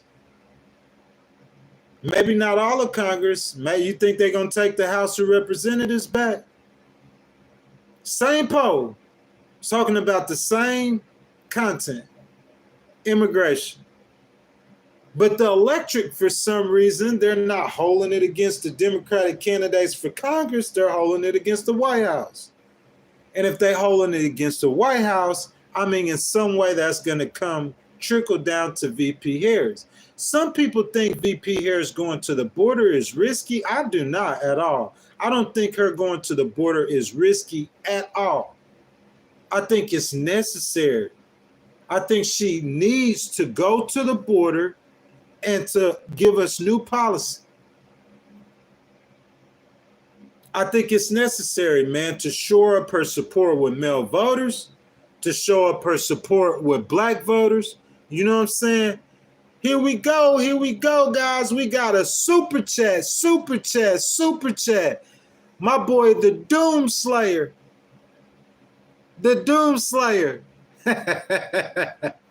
Everybody, the true Doomslayer. I'm sorry, my brother. I know that's a cover name. You guys all go and like his super chat. Thank you so much, sir or ma'am, for your $2 super chat. Thank you. So he says, heavy topic. He's going to change the conversation for us in the stream this morning. So he says the black vote, which pander versus care. I think I know what you're saying, sir. If I'm not saying this correctly, you know what I'm saying? This is your third super on a live stream. I appreciate that so much. You know what I'm saying? So I think what he's trying to say is he's trying to say, is she really going after the black vote, or does she really care? I think that's what he's trying to say. What I would say to that, sir, I'm saying that we could say that though about, look, to be fair, Miss Carmita, let me know what you think about this. Let me know if I'm saying this right. To be fair, I think that every candidate panders for that segment of the vote. Did not Donald Trump pander for the black vote? Has not Donald Trump done things to attempt to get the black vote? So if Donald Trump could try to get a black vote, why can't Harris? But saying that she doesn't care, now that's what I'm saying. You give me something that will expound on her not caring. That's what I'm saying. Because I really don't have anything to where I could say, hey, look, she really don't care for the people. I've seen things that Trump has done that has made me question or be suspect if he cares for the people. You see what I'm saying? JD's couch says Kamala to save democracy. You know, that's the sentiment. But I'm saying, if you expect to have a politician to be like Jesus, to where he's walking among the people and he actually cares about the people, I don't think we'll never have a politician that cares about people that much. It's too many people to care for, first of all. There's too many issues to care for. I think if situations come to them, then I think they care about those situations accordingly. I think that's the nature of the job. But to say that she just cares for the people or don't care, I'm saying, wouldn't we have to have, it seems like it would only be right to where there would be some kind of proof of that, to say that she doesn't care for the people. Okay? I could call candidates to where, like, I could say that they don't care for the people because we've seen things like there's disasters in their hometown and they're overseas on the beach somewhere drinking a latte. You see what I'm saying? That would be a situation to say that they don't care for the people. But I'm saying, just saying that she don't care for the people, because, I mean, come on, man, that's kind of hard to say. We're going to need some proof. JD's couch says Kamala for healthcare. In my opinion, healthcare is a way to show that you do care for the people. Am I right or wrong? Am I right or wrong? You're giving people tax breaks, certain segments of people that might be trodden on, you're giving them tax breaks. That is to say that they care for the people. Now, if you're saying that, hey, Ghost, she hasn't done it, but I'm saying, has she been president before, or how long has she been president before? She hasn't been president before. So that's what I'm saying, is how can you judge that by saying that she does not care for the people? You know what I'm saying? Tess Casey says what? I'm not sure what we're talking about, Miss Tess. George Herridge says Trump for the people, Kamala for Obama fourth term. So, George, you think that President Biden was Obama's third term? You really think that? Joan, you must yell when you talk in Hebrew, says Trump for all Americans and secure our border, economy, equality, health, private choices, freedom, and patient rights. You know what I'm saying? That's the sentiment, man. Trump just comes across as a person that cares for the people. Does he come across like that? Or is that just to his supporters?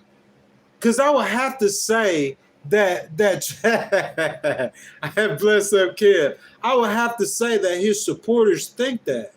They think that he cares for the people.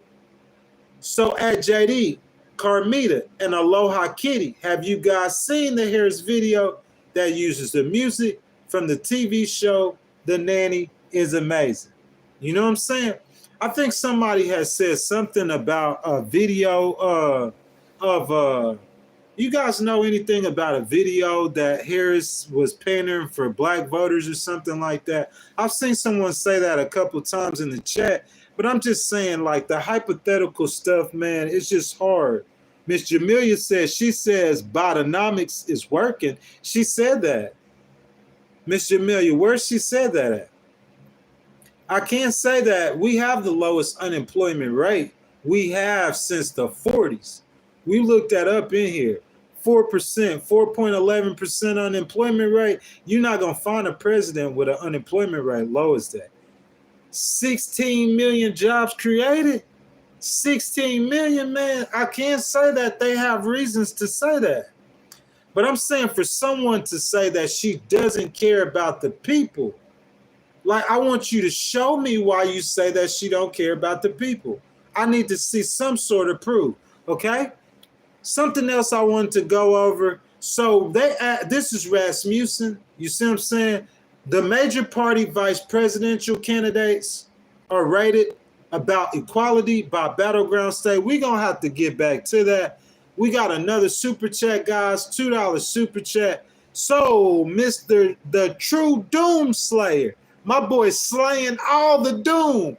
And what he's doing is he is donating to the channel so we could get ready for our October the 26th official start date. I ask that everybody, please, please, please, if you in the chat, go ahead and like the True Doom Slayers $2 super chat. My brother, thank you so much for that $2 super chat. He said Biden didn't go to Harlem for the fear of safety. Why would you say that, bro? You know what I'm saying? I'm finna go look that up real quick. So Biden was supposed to go to Harlem. I mean, bro, I'm telling you, you guys would be surprised how much you guys know about issues or things that I don't know nothing about.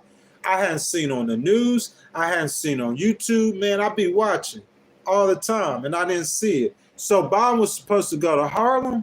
Is that what he's saying? Was supposed to go to Harlem. You guys, if y'all know something about Biden was supposed to go to Harlem and didn't go, like y'all put that in the chat so we could see. Let's see.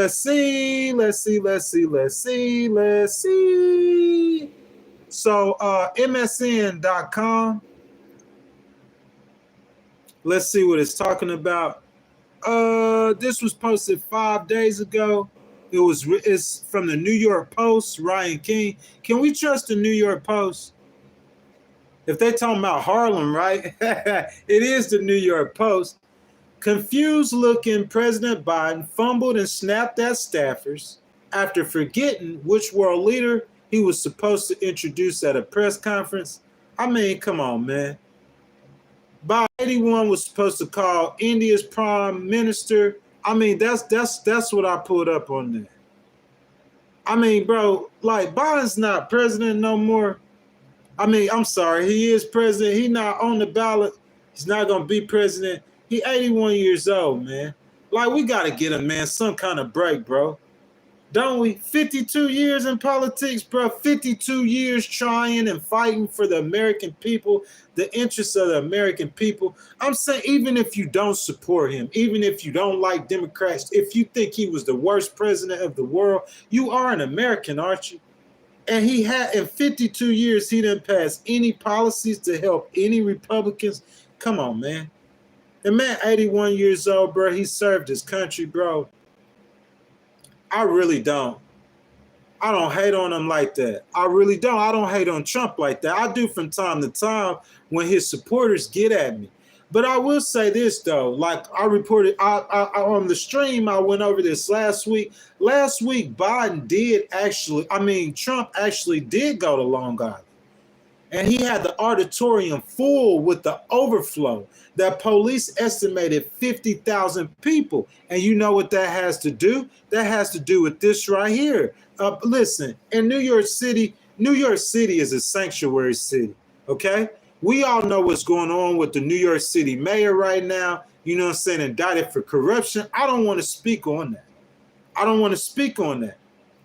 You know what I'm saying? Let some more stuff come out about that. But I can say that New York City handling the immigration issue, they've handled it very poorly. I would say that. I mean, just all these immigrants coming in, 400 immigrants come in, they'll go take over a hotel room, the entire hotel. They'll make this entire hotel for immigrants. 400 immigrants come in, they'll give them beds, 60 days, they out on the streets. Recycling them. Too many. They were letting too many of them come in. So let's go over this, okay? So he's speaking on that.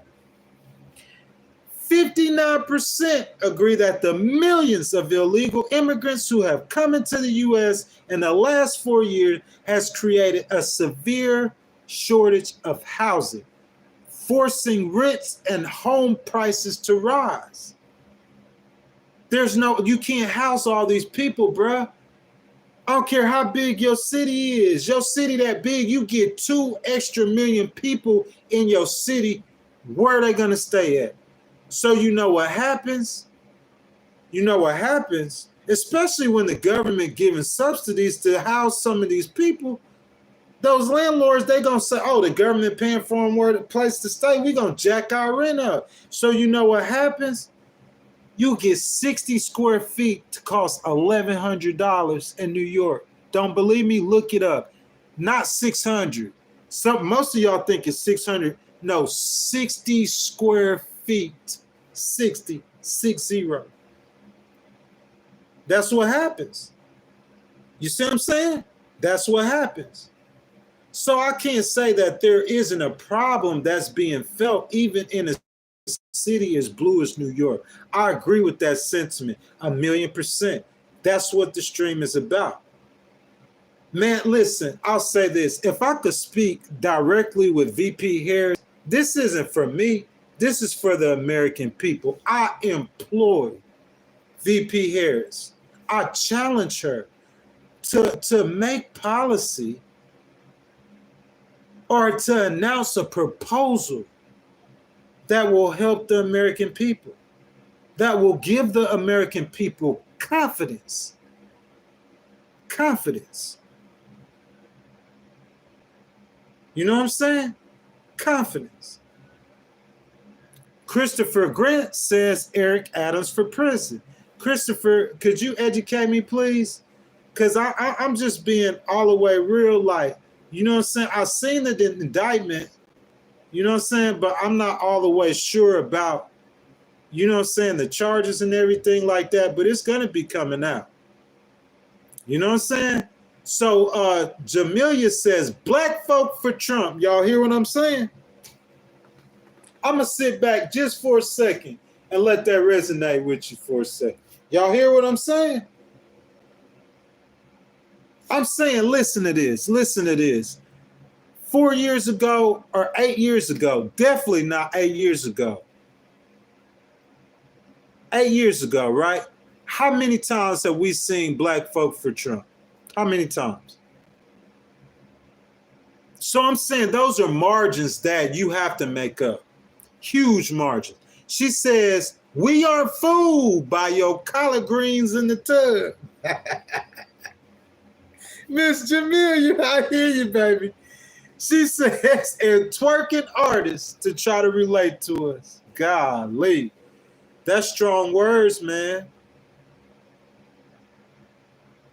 That is some strong words.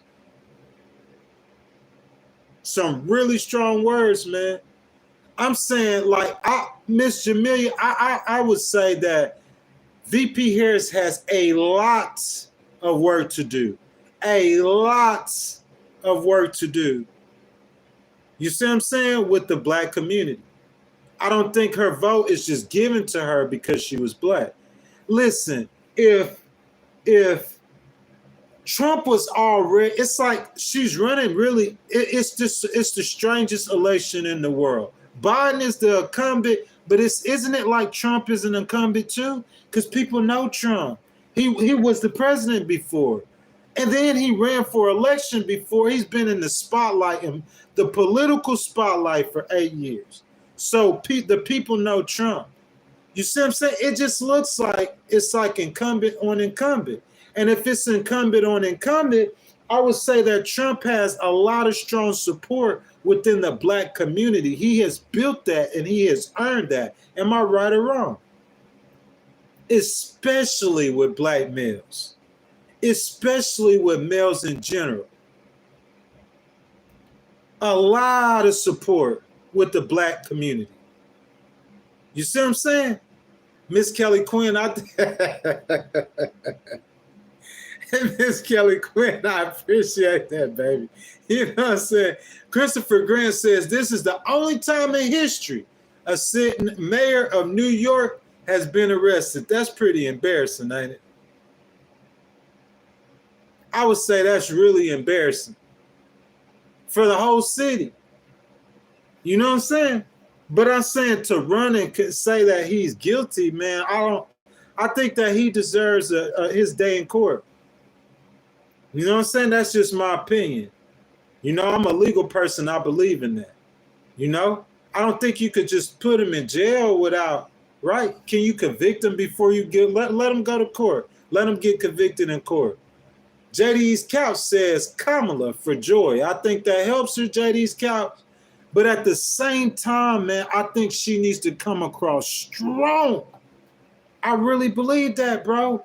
That's why, in my opinion, she's losing the male vote that bad. First of all, she's a woman.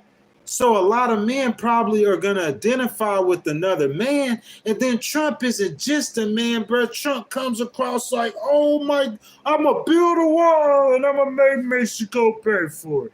He comes across as a strong man. So the optics for him is just better. So I think she needs to come across a lot stronger, in my opinion. A lot stronger on immigration. A lot stronger on foreign policy. Exotic whips. What's up? What's up? What's up? Says Trump is like being Meech. He's a legend. He's not perfect, but he's our man. He's always better than voting Democrat. You guys see that? You guys see that? That's the sentiment of a lot of people. They look at Trump as a strong man. They look at Trump as a representative of their opinions. You know what I'm saying? Joe Child says he been to Diddy parties though before. Who is what you talking about? Eric Adams or Donald Trump? I think they all been to Diddy parties, man. You know what I'm saying? I don't know how much you can hold that against them. Diddy was a very influential figure, I would say, in our culture. So I don't think Epstein, like, that's a little bit different, you know what I'm saying? But the Diddy parties, you know what I'm saying? My boy, the true doom slayer, everybody run, run, run, run, run, run. Go like that boy's comment. Go like his comment. Go like his comment. Sure, sir, I would be happy to do that. You know what I'm saying? I have been preparing myself to do that.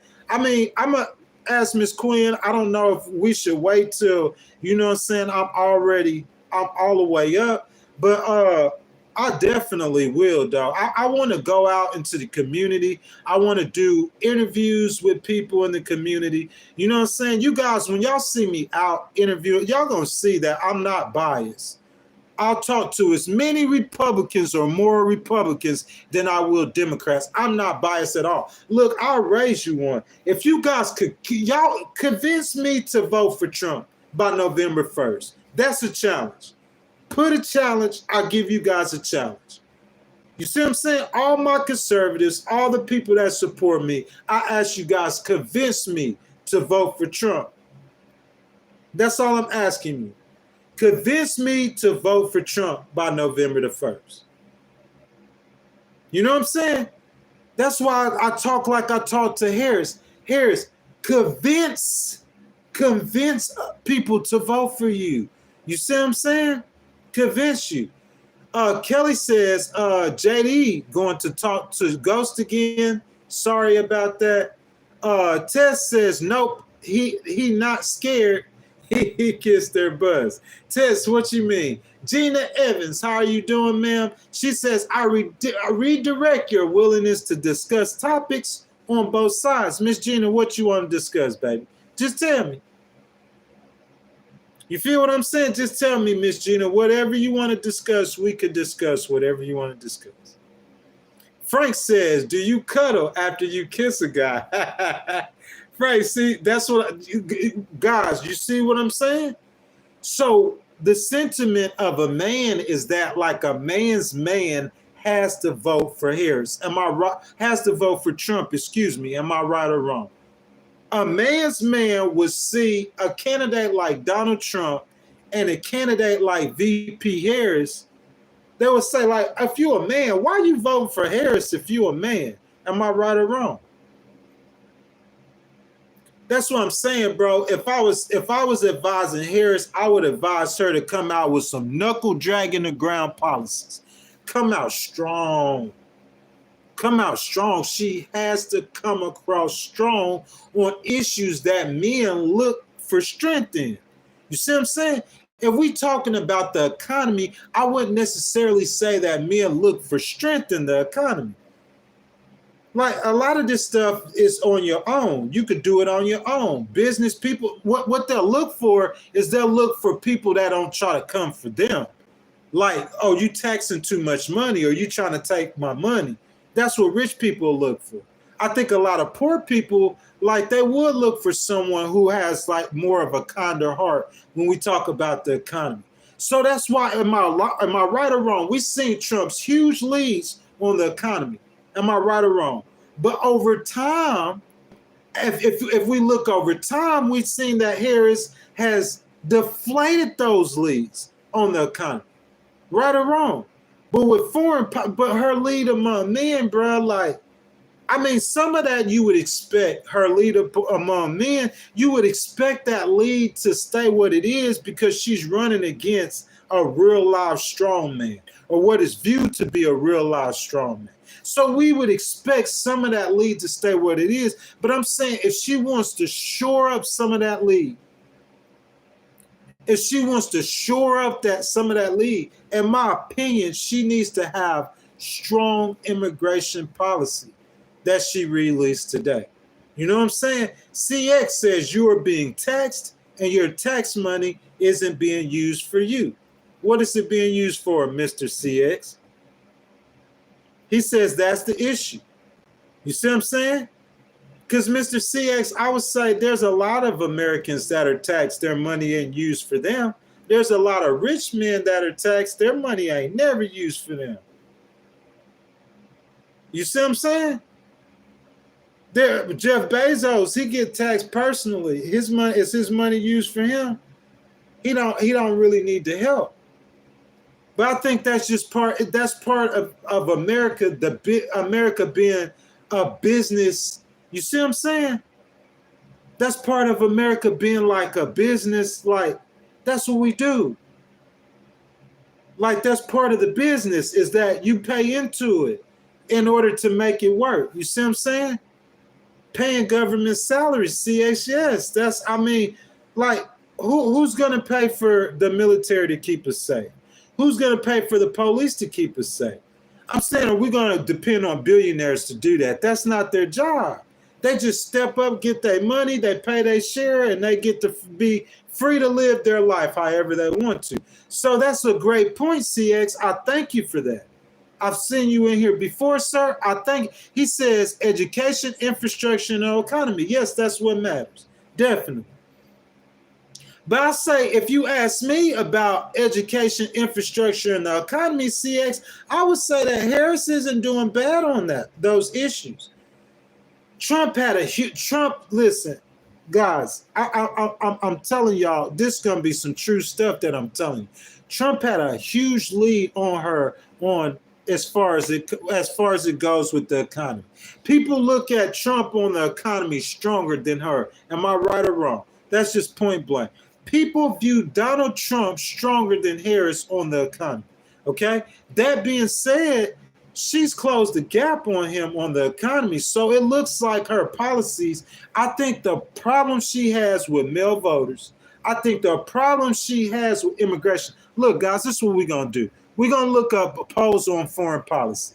Guys, when I started the stream, I said the reason she's not closing the gap with male voters, okay, is because of the issues she have on immigration and the issues with foreign policies. Men look to other men as strong people, or they looking at Biden's administration as being weak on issues of strength. And they look at Trump as being a strong man, and Trump is strong on issues of strength. So that's what I said. So let's look. So what I'm looking for is I'm looking for polling on foreign policy, okay, between Harris and Trump. If you guys have some numbers, you could go ahead and throw them in the chat. So I'm looking for polling on foreign policy on the presidential race, okay? And let's see what we have. I've never looked this up. Never have, one time. But I guarantee you that Trump is leading her on this. I might be wrong. Let's see. If Harris is actually leading Trump on foreign policy, I think what that comes from, you see what I'm saying? I think that comes from people being scared of Donald Trump, like his decision-making ability. I think that's what that would be from. So let's look at this. This is according to The Hill. I'm familiar with The Hill. This was published on 3 days ago. I'm familiar with the Hill. I would say the Hill is very bipartisan. I would say maybe not bipartisan, but I would say that the Hill is not like Democratic. You know what I'm saying? So the Hill says Vice President Harris leads former President Trump nationally on the question of whether the presidential candidates would pursue a foreign policy which benefits people like you, but trails him on the same question in swing states. Wow.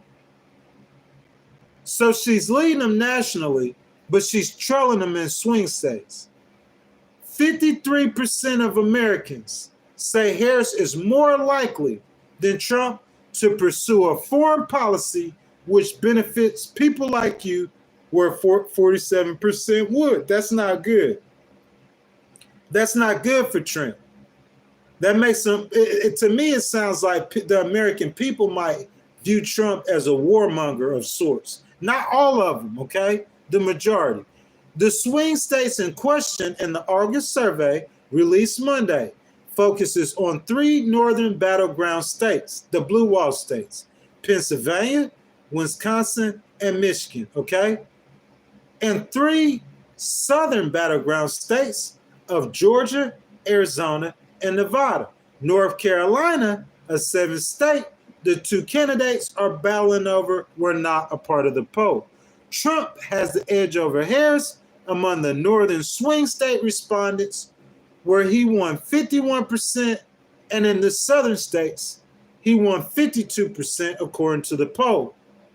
So in the swing states, people think that Trump is stronger than her on the foreign policy, but it's not by much. So I was kind of wrong. So I'm just wondering, what is the issue with the males supporting him so much more than her, besides her being a female candidate? Do you think America is sexist still? Do you think we have sentiments of sexism among us? That's my question. You know, you've seen in the chat, people said I was gay because I supported Harris. You see what I'm saying? Because I don't think this is about a male or a female thing. In my opinion, this has something to do with whoever could do the job the best. Am I right or wrong? Who could do the job the best? That's what it's about. But how does the American people look at it? You see what I'm saying? Does the American people look at the situation like, hey, we don't want to vote for no woman. We're not ready for that. She's not strong enough. She's going to get ran over by world leaders. You see? Y'all tell me right now in the chat, why are men not voting for Harris? That's the question. I'll wait for you guys. Why are men not voting for Harris? You see what I'm saying? That's my question. So Andrew Calgren says, we have had border policy for many years. There is a system for coming here legally, and there's a very good reason for that. Big Ridge Mountain Living says, look at the facts. I have been giving you facts, and you are ignoring them. Ashley says, Trump. Kamala just repeats, I grew up middle class. So Brandy Kreitz says she isn't qualified. I don't understand where you're getting that from. Laura Mann says men know she's fake. Miss Laura, please expound on that. You know what I'm saying? Help me out. Let me see. What you mean fake? She's fake like what? You know what I'm saying? Bless Up Kev says Trump not invited to my cookout. Kimmy can come. So Gina says Putin endorses Harris, and that says a lot about the perception of her foreign policy. Man, I don't believe nothing come out of Putin's mouth. Nothing. That's just me personally. Kimberly Hosmer says Brandy Kreitz. Harris supports the 2A as well, the Second Amendment. That's what I believe she means. She doesn't want crazy people or underage kids being able to purchase automatic rifles. Background checks and closing loopholes in sales laws. I agree with that 1,000%. Jason Strange says she's a 304. I have no idea what you mean. So Marlee Arlette says she has nothing to offer. She has almost 4 years to improve the country. I keep on telling you guys that she was the vice president. She is the vice president. She's the vice president. She was elected to be the vice president, that is to serve basically as an assistant to Joe Biden. You know what I'm saying? It's not her policy. It's Biden's policies. Amber says her accent is fake. You know what I'm saying? Jason Strange says she is a hypocrite. I hear the sentiment. I hear the talking points. I'm saying, guys, tell me why. She's a hypocrite because, tell me why. Tell me why. Krabby says men don't know anything about women. They know something about women. It's just that, is America ready for a woman president? That's the conversation. Because I keep saying this, I've said this over, and I said this over, and I said this over. There is a huge discrepancy between the male vote and the women vote. Okay? She's winning among women. I think I seen a CNN post. She was up by double digits among women, if I'm not mistaken. Same post, she's down that by men. I think that's the whole reason the election is close. That's my opinion. So I'm looking for issues. Why are men not supporting Kamala? Is Kamala better for the United States? And I think this has to do with policies, right? Wouldn't it have to do with policies? People say it's about 50-50 on her foreign policy. She closing the gap with them on the economy. So I'm saying, why are all the men voting for Trump? Why are most of the men voting for Trump? Why are all young men voting for Trump? Like, that's what I'm trying to come up with, guys. Hayden Reynolds says, no, she's not. You know what I'm saying? You guys, please let me know why. Let me get him, G says, let me get him, G. There is no gun show loophole. A reporter already had a piece on that. Still need background checks? You know what I'm saying? I don't see no reason why not to be tough on guns. That's me personally. You see what I'm saying? You see what I'm saying? I don't see why it's no reason to be tougher on guns. Now, if you're saying that they're going to take away people's guns, yeah, I disagree with that. I've always said this might be controversial. I really never heard anyone else say this. Just like y'all are trying to make abortion a state's issue, or it is a state's issue, where each state and each community will choose the law of their own community. I would say do the same thing with guns. I would say definitely make guns a state issue. That's just the way I feel about it. Make it a state issue. You know what I'm saying? Every community is different. If you have communities where they have a lot of hunting going on in that community, don't ban guns in that community. But if you have communities with a lot of gun violence, like the downtown Chicago, where the only hunting that's going to be going on is hunting of men, you know what I'm saying? Then I wouldn't say, definitely where it's a lot of gun violence, I definitely would not say ban guns. You got to let people defend themselves. But I'm saying long rifles, you need an AR-15 with a scope and a 50-round drum in the middle of downtown Chicago. Let me guess what you finna do with that. You see what I'm saying? So I think it should be common sense gun reform, which I don't think there's a blanket approach for that. That's the same thing with the legalization of marijuana. When the government wanted to bring that to the table, what they do? They gave it to the states. Let each community decide. That's what they did with abortion. They gave it to the states. I think they should do that same with guns. Give it to the states. Don't let the people see when you start giving stuff to the states. I think people will generally have more confidence in the federal government. because I think that's why people don't have confidence in the federal government.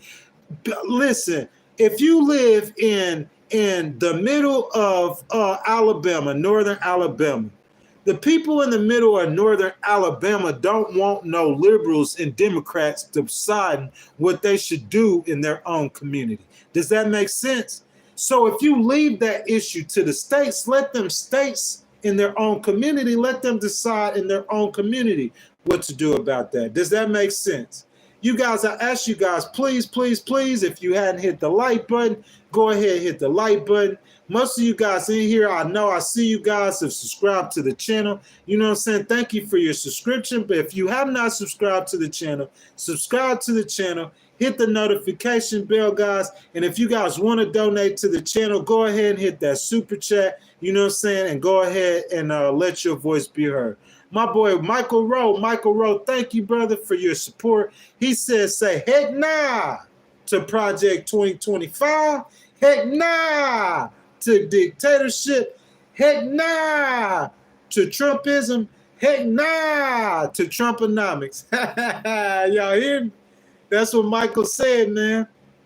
That's the sentiment. JD's couch, he keeps repeating it. Kamala for joy. You know what I'm saying? Greg, is that Pitsich?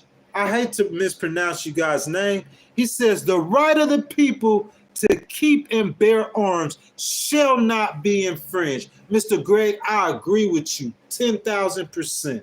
I am with you 1,000%. That's how we stay free. Bear arms, 1,000%. I don't disagree with that. I just think that we need to make stronger gun laws. What's wrong with that? If we are sure or positive that, or if we think that making stronger gun laws could make our streets safer, why not do it? I'm saying if you're talking about taking away guns, I disagree with that wholeheartedly. But if we could make a law that will make our streets and our communities safer, what's wrong with doing that, sir? That's just my question. Miss Amy, how you doing, baby? She says Chicago has the worst gun violence and the strictest gun laws. Statistically, states with the least gun laws are safest. You know why that is, though, Miss Amy? The reason why I would want to know, because I'm about to look that up, okay? The reason I think that is because the states with the least gun laws are the states that don't have as much violence. Doesn't that make sense? That's just my opinion. The states with the least gun laws are states that do not have as much violence. That's my opinion. Let's go and look it up, though. Let's look it up, okay? So you guys agree or disagree? Let me know in the chat. So the states with the least gun laws have the least amount of violence or more violence. Let's look it up, okay? So we're gonna go look up Chicago, okay? Has Chicago stricter gun laws? Okay, we're gonna look it up. Has Chicago stricter gun laws curbed gun violence? Let's look it up. What you guys think? You think making stronger gun laws will curb gun violence? You know what I'm saying? I heard Kamala say out my mouth, you guys could go back and watch it. I think if I'm not mistaken, that was that interview she had with Oprah Winfrey a couple weeks ago. She said, listen, if somebody break in my house, they getting shot. She said her and Tim Walz are both gun owners. I heard her say that. You see what I'm saying? I know that's Democratic. That's talking points saying that Democrats will take your guns, but I'm just saying how real or how true is that? That's my question. So, guys, we looking it up right now, okay? Just give me a second. Bear with me, okay? So we're doing a fact check. This fact check is by NPR. Is Chicago proof that gun laws don't work? Okay? Let's see.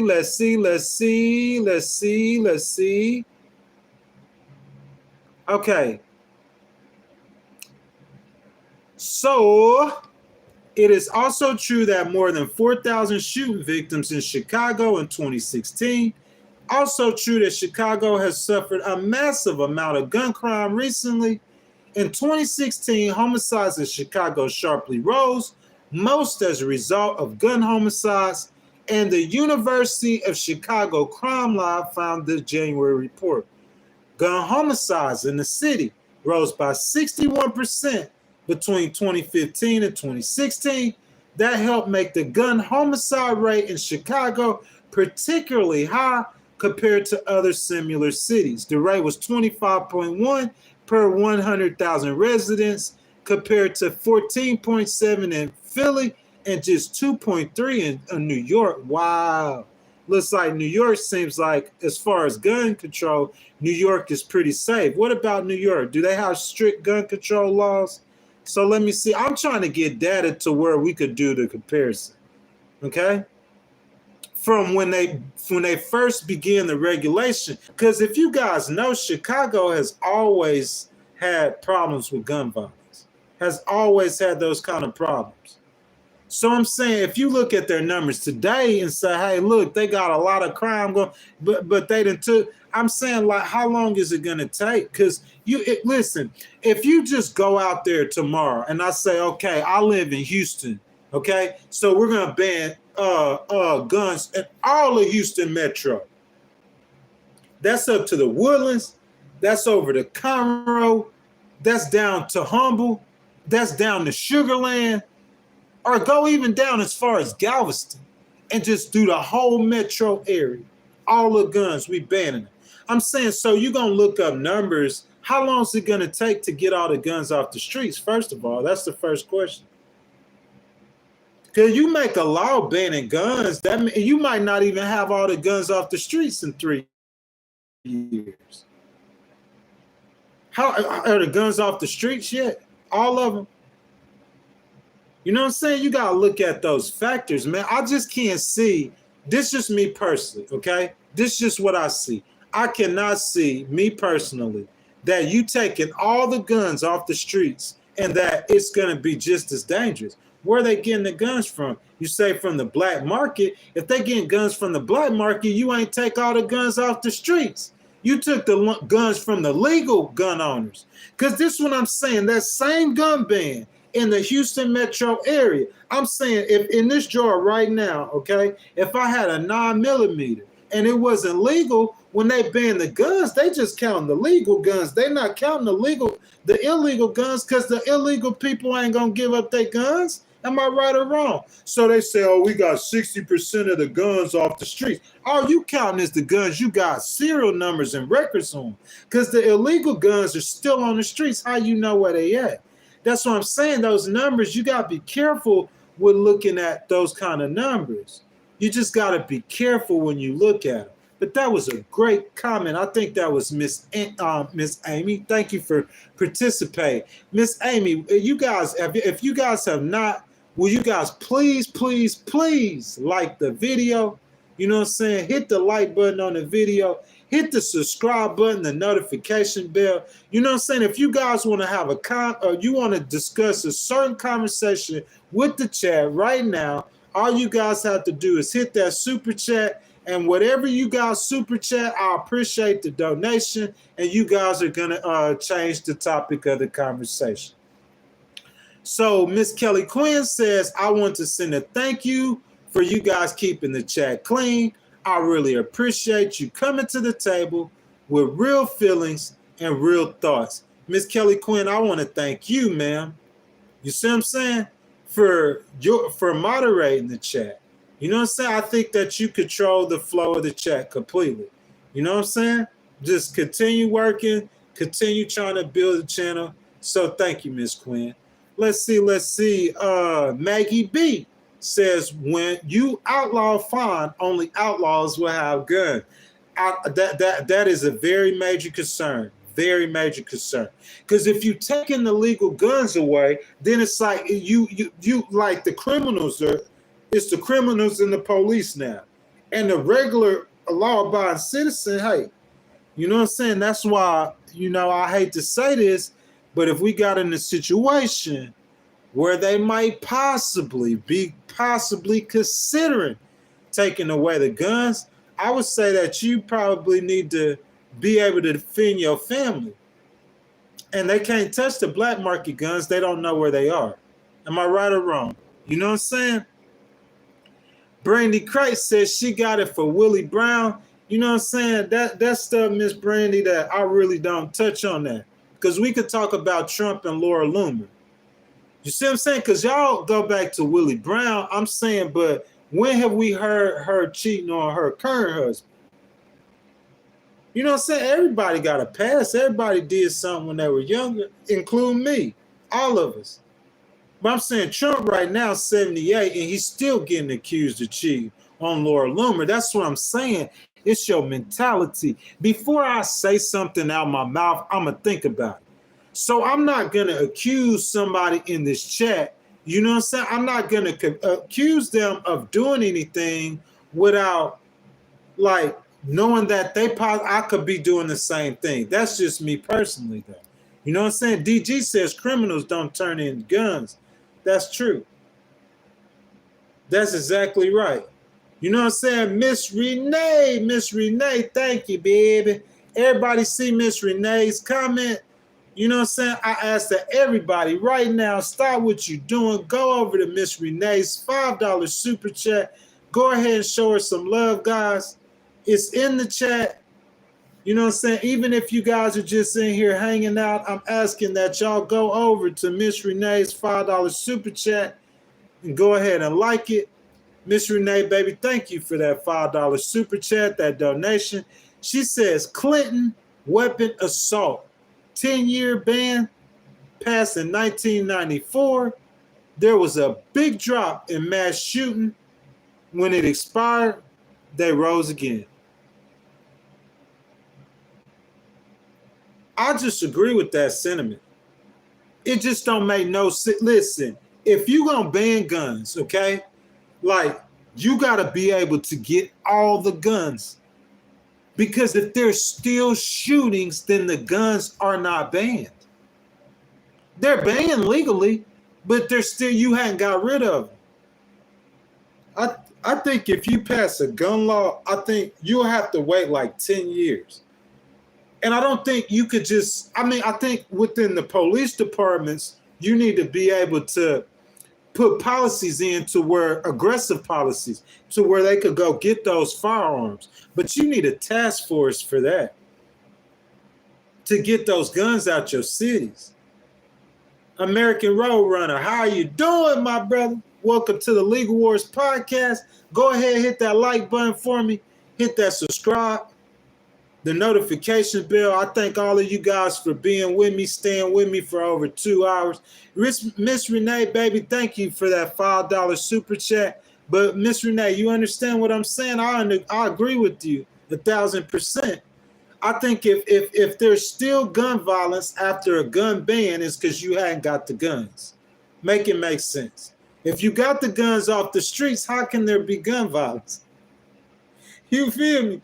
So don't make the law without being able to, you got to be able to see through the law. You got to be able, when you write that law, you got to be able to see through. I'm going to take the guns off the streets. The guns I'm really taking, listen to me now. The guns I'm really taking are from the registered gun owners who are probably not going to commit the crimes anyway. You need to work on taking the illegal guns off the street. That's why if I do a assault weapon ban in my city, you got 20. I'm going to give you a life sentence if I catch you with an assault weapon. I don't care who you are. You getting 20. You getting 20-year mandatory life sentence for having an assault weapon. Tell them to pass that law in Chicago and see how many assault weapons you're going to see in the city. Listen, if I know I could go get a crime and possibly get away with it with a handgun, but if I got an assault rifle, listen, you driving to the crime. If they pull you over with an assault rifle, I give you 20 years. Whether you're doing anything or not, whether you have a criminal background or not, I catch you with that assault rifle, I'm giving you 20 off top. Watch them disappear. Come up with a warehouse to come turn them weapons, them assault. I promise you, it's just the way that they passed the gun law. You could say no guns in the city, and you take away all the law-abiding gun owners, guns who ain't gonna commit the crime anyway. You didn't get rid of no guns from the city. Does that make sense? It's just the way you pass the law. That's just like the Georgia abortion law. It's the same exact thing. Same exact thing. That's just like Ms. Queen. That's just like the Georgia abortion law. It's the same thing. It's the way that you pass the law. To me, that am I right or wrong, guys? Tell me where I'm wrong at. You know what I'm saying? American Roadrunner says we're supposed to have equal guns as our government. Why you say that, sir? I think we got more guns than our government. Bro, it's 325 million Americans. You think the government has more than, bro, it's a lot of guns, bro. I live in Texas. You feel me? Shoot, I ain't calling nobody name. I know somebody personally got gun cabinets. They'll have 25 guns in that gun cabinet. I come from Mississippi. I ain't calling my homeboy's name. If he in the stream, he already know that boy at 30, 40 guns ain't nothing. I'm talking about custom-made guns. So, yeah, I think it's probably more guns out here than the government has. What you guys think? So, MVGIC, Don, he says, DP, I need an assault knife, boy. You guys are so funny. MVGIC, Don says, we're supposed to have more. Government is supposed to be restricted, not us. I'm saying, why you say that? Bully Dog says assault knives are scary. Listen, you guys don't understand. The problems with the guns are coming from the people who aren't even supposed to have the gun. Am I right or wrong? The people who are supposed to have the guns, how many of them are, you might say a mass shooting, because they need to secure the guns. People are getting a hold of the guns that are not supposed to. But the average regular American citizen who legally have a firearm in their pocket, they're not going out there shooting people. But you need to be able to penalize people for having the weapon before they commit the crime. Does that make sense?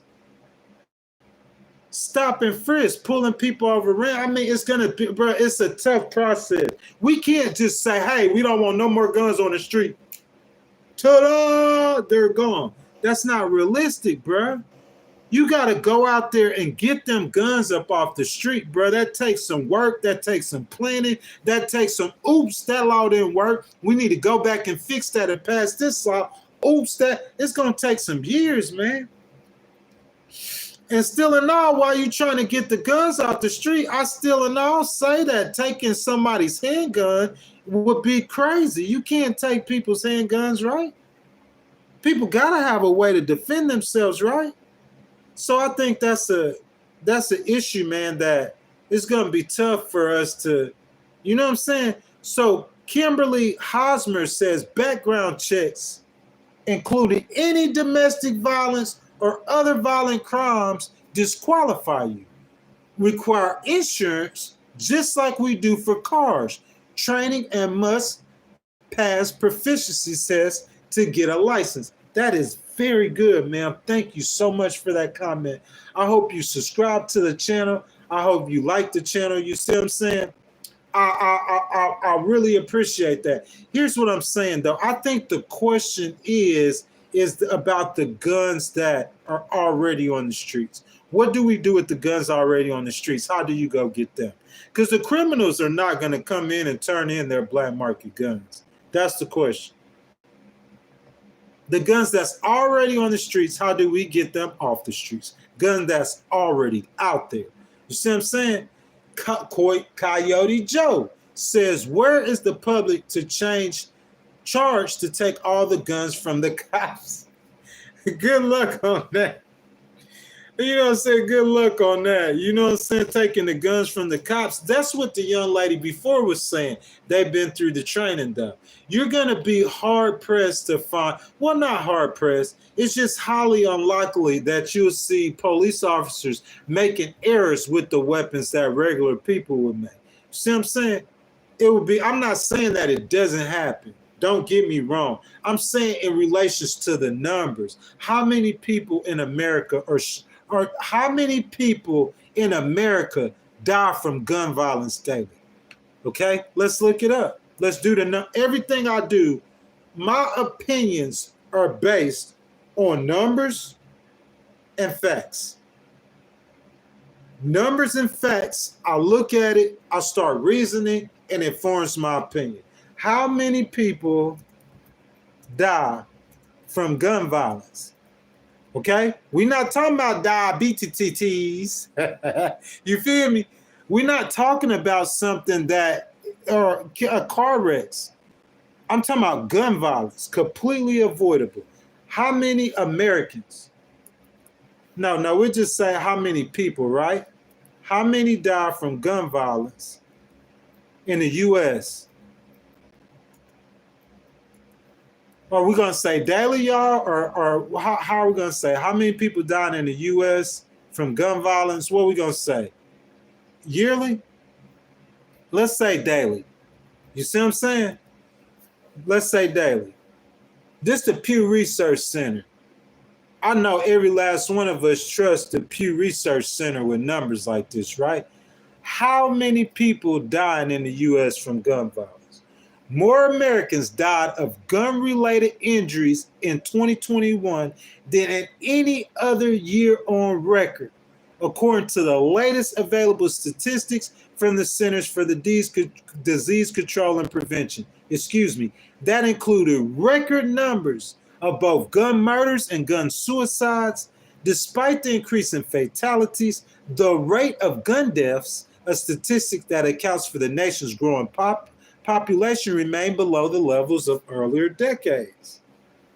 We see something here, right? So let's take a closer look at the deaths in the United States. In 2021, the most recent year for which complete data is available, 48,000 people died from gun-related injuries in the U.S. 48,000. I mean, you looking at a country of over 330 million people, 48,000 people, bro, that's a lot still. From gun violence. It's not a car wreck. You see what I'm saying? It's not a heart condition. This is something that we can control, right? That we think we can, all right? Let's keep reading. So, in 2021, 54% of all gun-related deaths in the United States was suicide. So, hey, y'all won that conversation. Half of the people in the United States in 2021 that killed themselves were from suicide. You feel me? So that's only 20-some thousand people, not only, but 20-some thousand people, bro. I mean, I hate to be like this, bro, but I'm saying it just, how bad is the gun problem in America? Is it bad enough to take everyone's weapon from them? I'm not, according to the numbers, I'm not too sure. It doesn't look like it. Texas Repo says, how many people died from fentanyl in the United States? Let's look it up. So how many people died from fentanyl? We're going to look it up. What y'all say? How many people died from fentanyl in the United States? What you guys think? What's the number? Was it a lot? How many people? How many people? How many people? How many people? Okay? For the first time in U.S. history, fatal overdoses peaked above 112,000 deaths, with young people and people of color being among the hardest hit. This is in 2023. This is according to Brian Mann, and the article is from the OPB. 112,000. So they're saying more people dying from overdoses than from gun violence. So that's where your epidemic is, right? But if that's where your epidemic is, I'm saying we need more Border Patrol agents, don't we?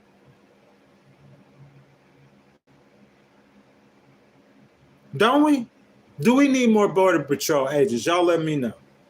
Do we need stronger and tougher immigration policy? So do you guys think that VP Harris is capable of providing stronger or tougher immigration policies? Do you guys think that? Is she better for us? Is she better for the United States? Because listen, I'm saying with the policies that we have seen housing skyrocketing. We've seen it, have we not? With the influx of the migrants into the cities. We have seen like a lot of things that, I mean, if you have a policy, okay, I got a policy. Here's my policy. I'm gonna give you say a $25,000 tax cut if you want to buy a house. Okay? Or say we'll give you a $25,000 loan, however the government is planning on doing. Okay? I'm saying if you got policies to where or that you're gonna help people with these policies, but I'm saying if you're allowing all these immigrants that's coming into America that's causing the shortages, the housing crisis. You see what I'm saying? You're allowing all these people to come into the country. It's like you're fighting against your own policies. Am I right or wrong? Am I right or wrong? You guys let me know. Georgianne Bennett says, how come she isn't doing anything now about the border? Georgianne Bennett, I'm glad you asked. VP Harris will be visiting the Arizona border. You see what I'm saying? And we're gonna visit this topic again, maybe tomorrow, because she's visiting the border today. She's going to Arizona. She's visiting the border today. The topic of this stream is that she needs to come with new policy. We need new policy on the border.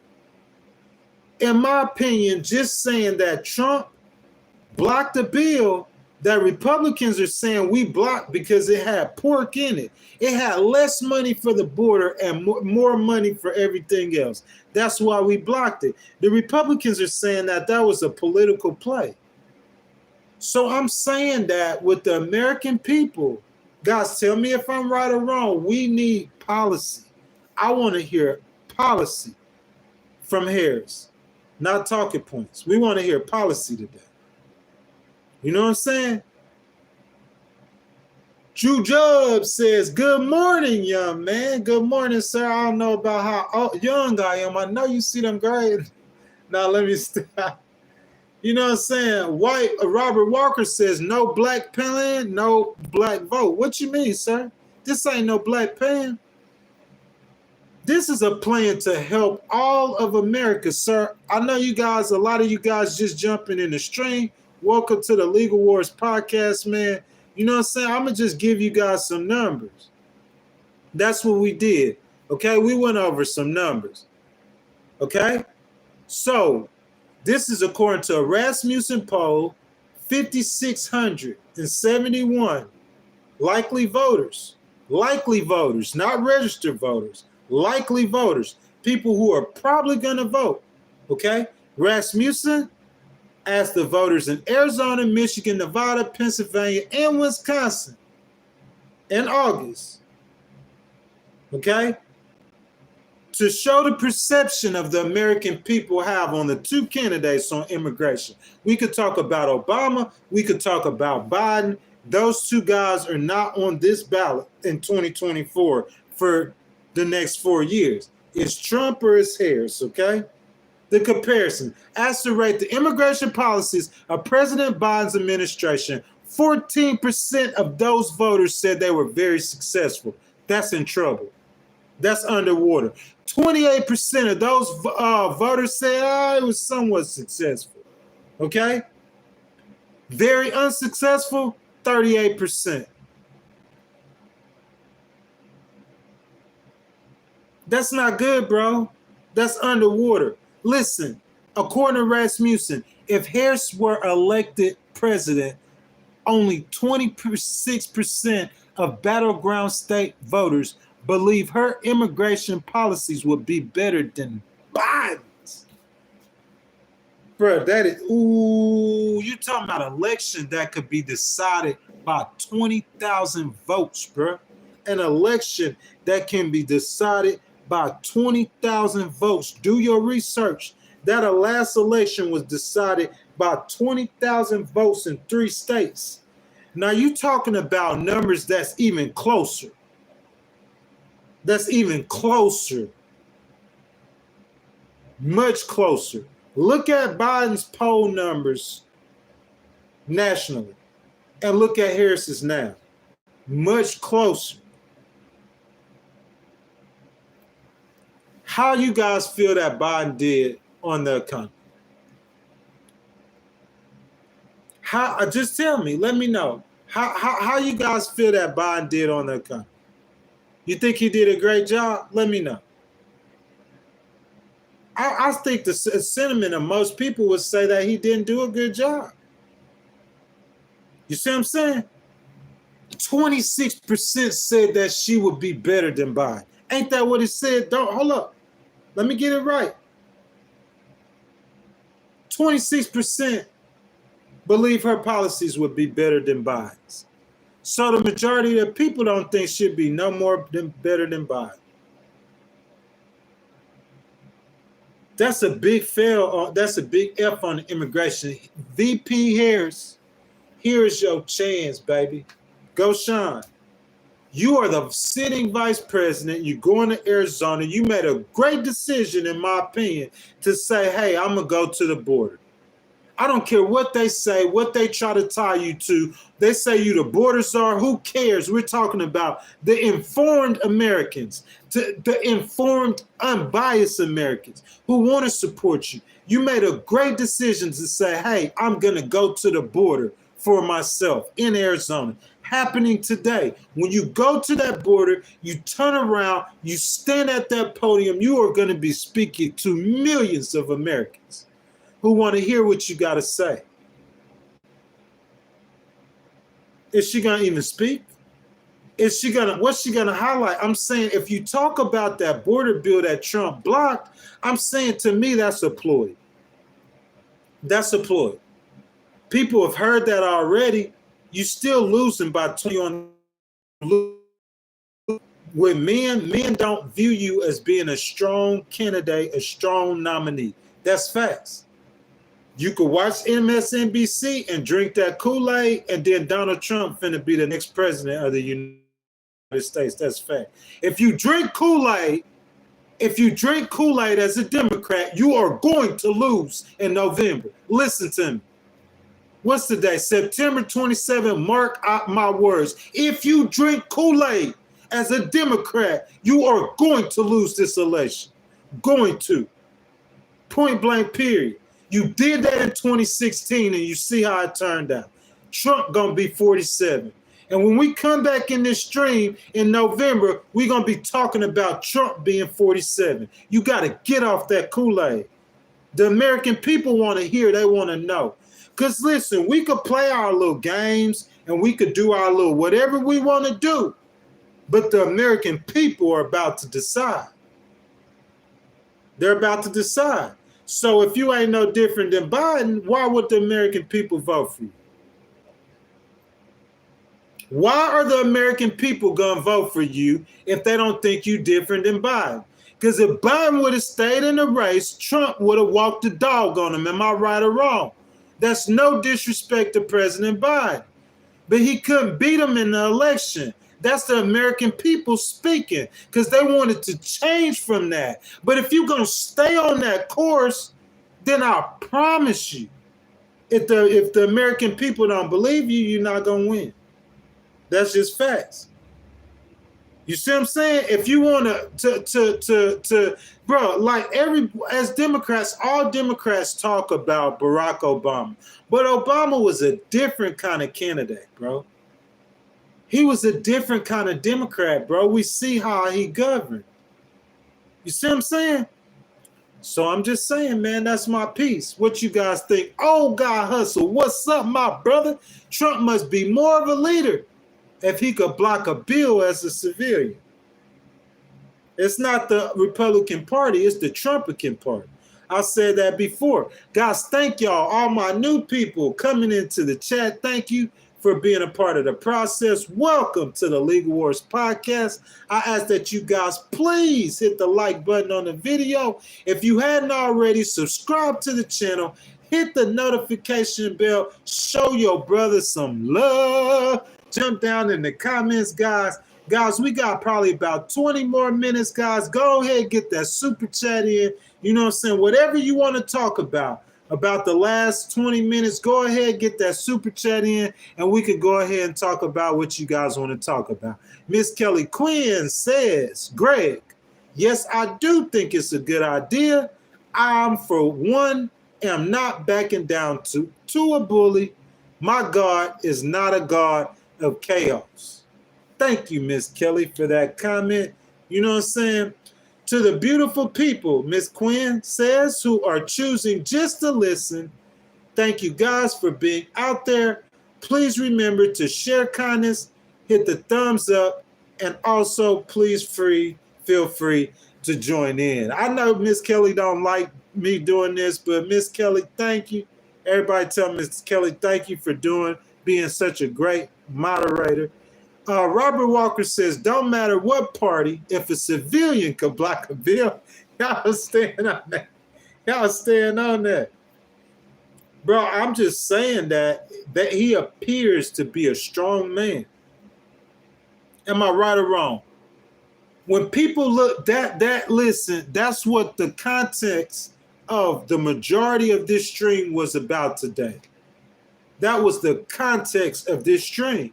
I think a lot of people, when they look to a leader or they look for a leader, they're looking for someone who displays strength. Okay? Now, Harris being a woman, a lot of people, bro, we just got to have a reality. A lot of people have a stereotype saying that is a woman strong enough to do the job. Am I right or wrong? Tell me where I'm wrong. If I'm wrong, tell me where I'm wrong. I'll wait for it. Where am I wrong at?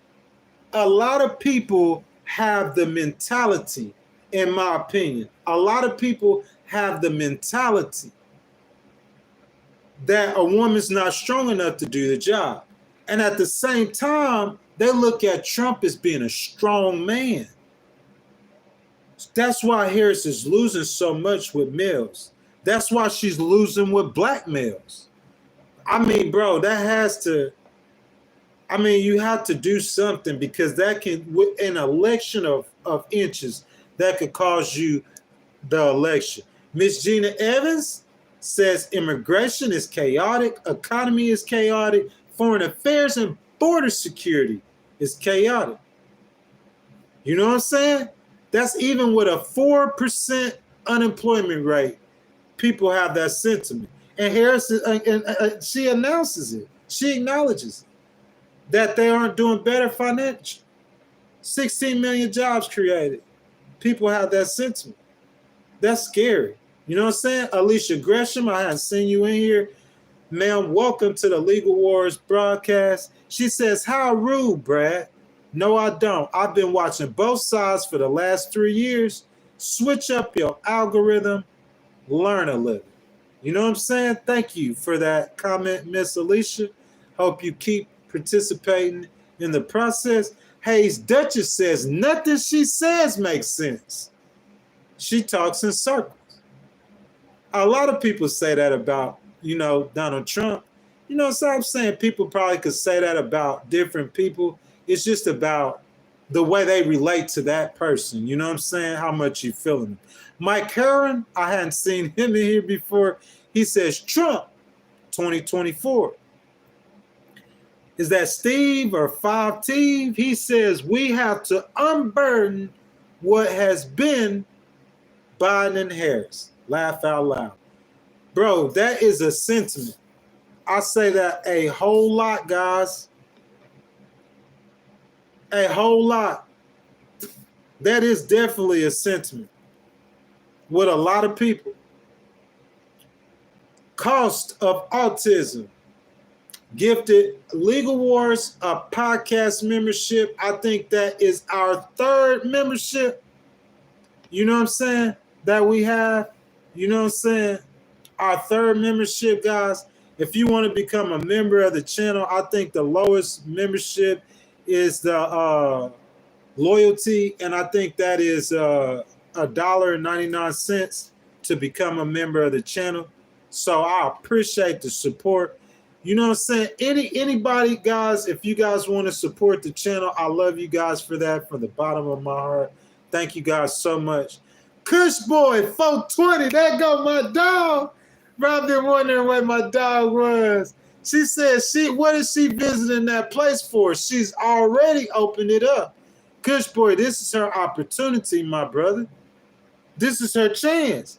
I'm going to go to Arizona. I'm going to go to the border. When you step to the mic, you heard what Kush Boy said, y'all? That's what everybody thinking. So when you step to the mic and you say the same stuff that you said for the last 6 weeks, you might as well not even have gone. People they want to hear something new. You need to come with a new proposal. Am I right or wrong, guys? She needs to get tough on the border. She needs to show the American people you tough. People, bro, look at Hillary Clinton. Any of us, bro, we think if there was such thing as a strong woman, you would think that Hillary was a strong woman, boy. Hillary would go toe-to-toe with you, boy. Am I lying or not? But you see how the American people did, which way they voted. That's what I'm trying to tell you guys. You guys, in my opinion, this stuff matters a lot. Travis Couch, he says, if tariffs from Trump were so bad, then why did Biden and Harris leave them still in place and working? I'm not sure if they were talking about all tariffs, Mr. Couch. I think they're talking about particular tariffs that Trump is planning to pass. Tell me if I'm wrong. Miss Alicia Gresham says, I was actually a Kennedy fan. He's the most honest. Like his views or not, he calls it like he sees it. Him joining with Trump is a dream come true for me. You know what I'm saying? Thank you for participating in the process, Miss Alicia. I'm glad to have you here. Adrian Sanchez says, she's all lies, bro. That's his sentiment. Cost of autism, everybody right now, stop what you're doing. Go ahead and like him. $5 super chat. Donate to the channel. Thank you, my brother, so much. You know what I'm saying? Thank you, thank you, thank you, thank you, thank you. Speaking of God, he don't want someone like Kamala, unaliving babies, and soldiers. So, cost of autism, I understand what you mean about unaliving babies, but what you mean about soldiers? How could she unalive soldiers? Yes, Miss Alicia. Miss Alicia, I hope that you've hit the subscribe button. You know what I'm saying? The notification bell. Like the video too, Miss Alicia. You know what I'm saying? Thank you so much. What you mean by that, sir?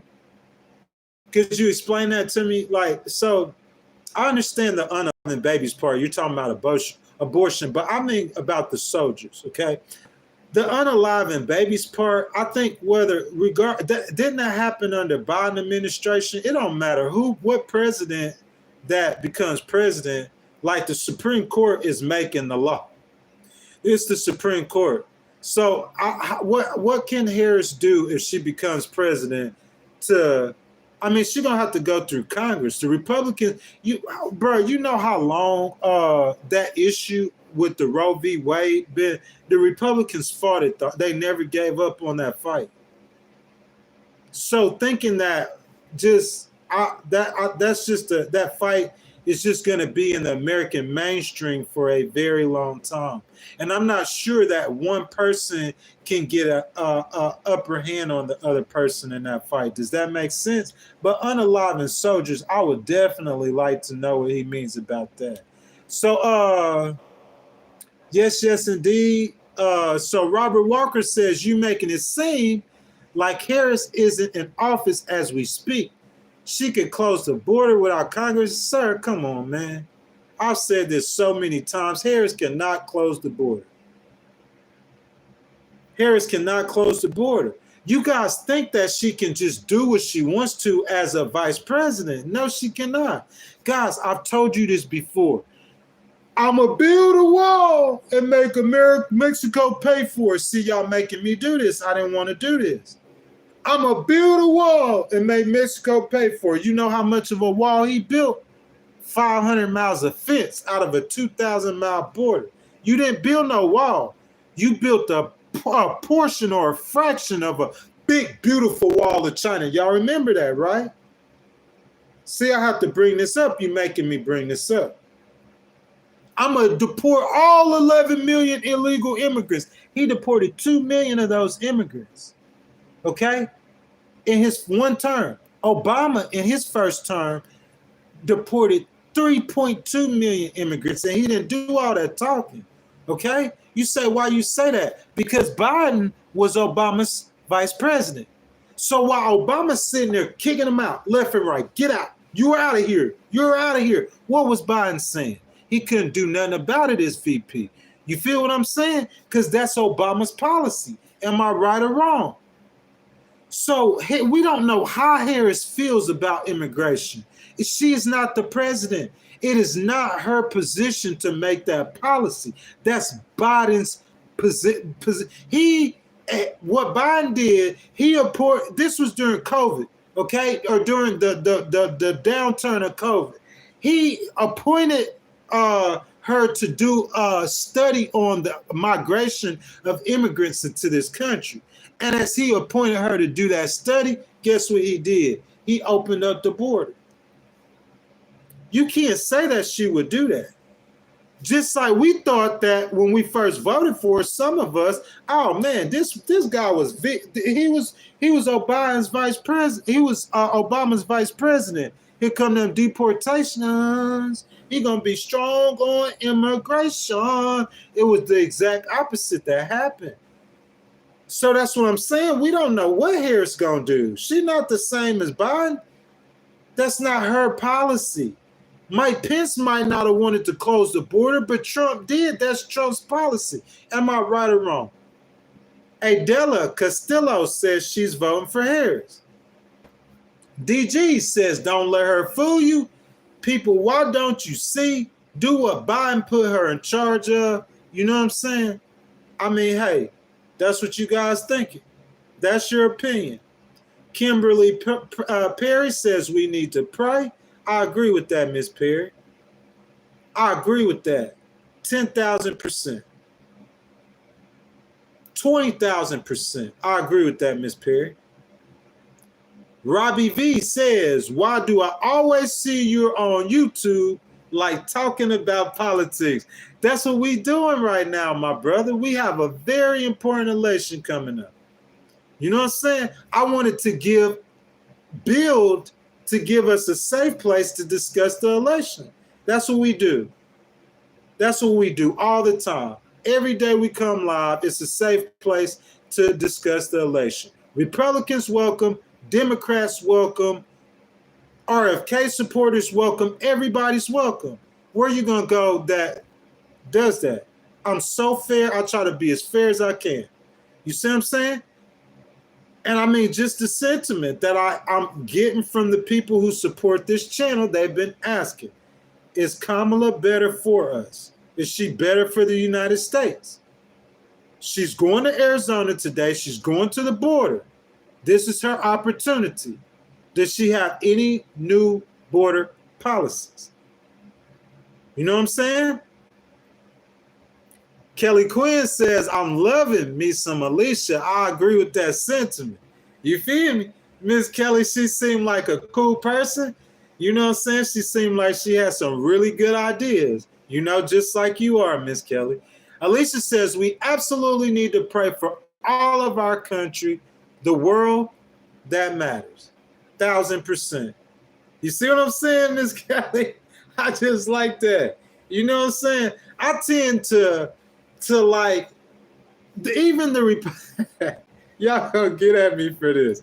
Even the Republican and the MAGA, you see, I just like the females, but I'm sorry, I like the females better.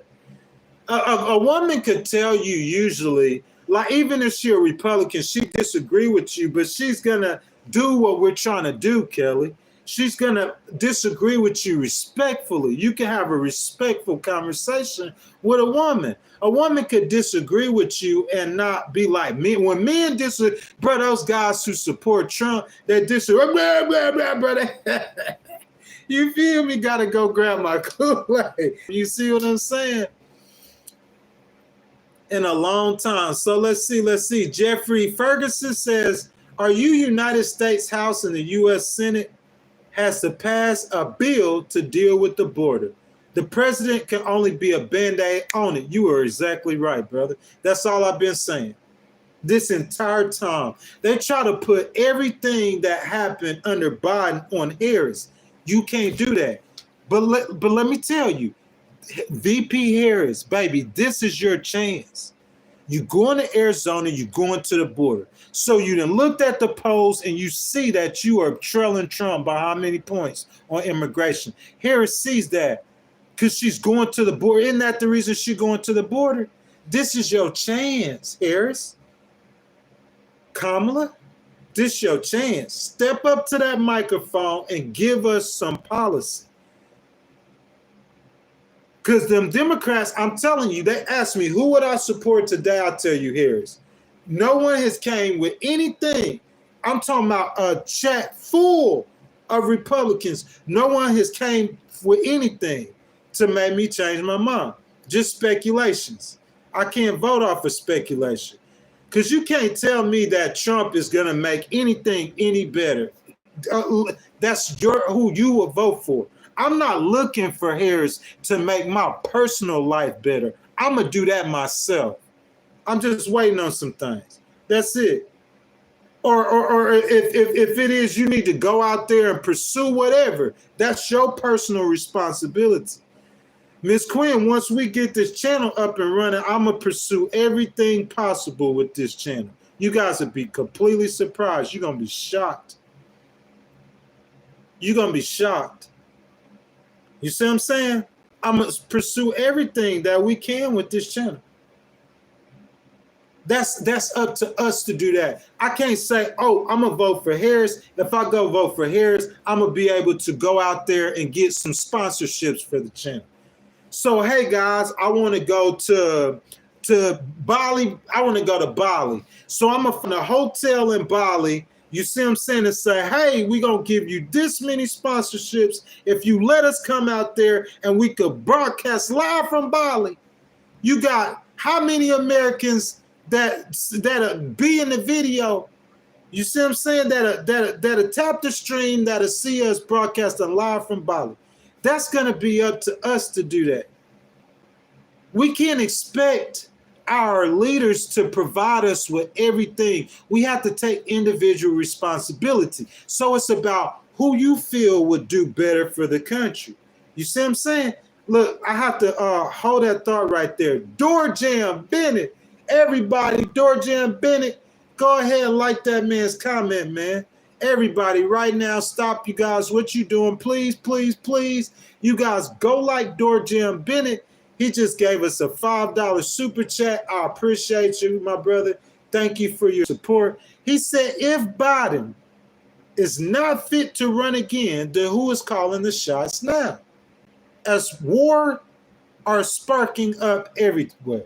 As wars are sparking up everywhere. Mr. Dorjam, I think that Biden is still calling the shots. Listen, okay, this man has been in politics so long to where him doing his job is like second nature to him. That's like riding a tricycle for him. This man's been like, he hasn't been president, but he's been closely related to that for so long. That being said, like, I think it's like second nature, man. He knows all the issue. He knows everything. You see what I'm saying? So I'm saying, like, the reason why he's not able to run again is because how long VP Harris been in the race? For about not even 2 whole months or almost 2 whole months, bro. She been in Pennsylvania 8 times or more. She going to Arizona. How many times she been to Georgia? How many times she been to Michigan? How many times she got to do debates? All this stuff you got to do. not getting home till 9, 10, sometimes 12, 2 o'clock in the morning. Biden can't handle that, man. But him sitting in the office just doing presidential policy to wait out that time, man. You don't hear no Republicans talking about removing him from office, do you? Not one Republican. You know what I'm saying?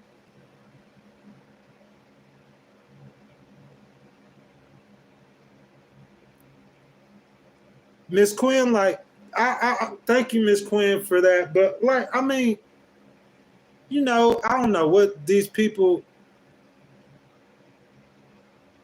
I don't know what they come like. They just gonna feel what they gonna feel, though. You can't change the way they feel. You know what I'm saying? But thank you, though, Kelly.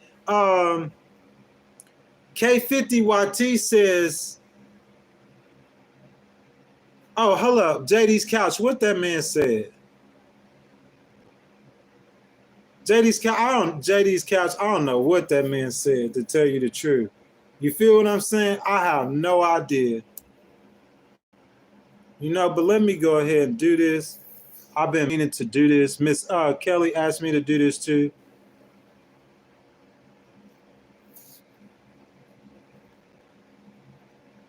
You know what I'm saying? Go ahead and do that. So Miss Kelly can have more with doing what she's doing. You see what I'm saying? But like, you know, these people, they just, you know, that's gonna happen though. But like, I am for, as we build a channel, you know what I'm saying? Like the time coming, like soon, to where we get us we doing a real channel. Like I'm screen sharing, I'm using a webcam and everything like that. When that time come, I think it will be important that, you know what I'm saying, we'll be able to remove people. But like, they just come in here right now, you know what I'm saying, and get their voices heard. You know, I'm getting used to it though, like, you know. But thank you guys for addressing them, JD and Miss Quinn. Thank you guys so much. Thank you, thank you, thank you.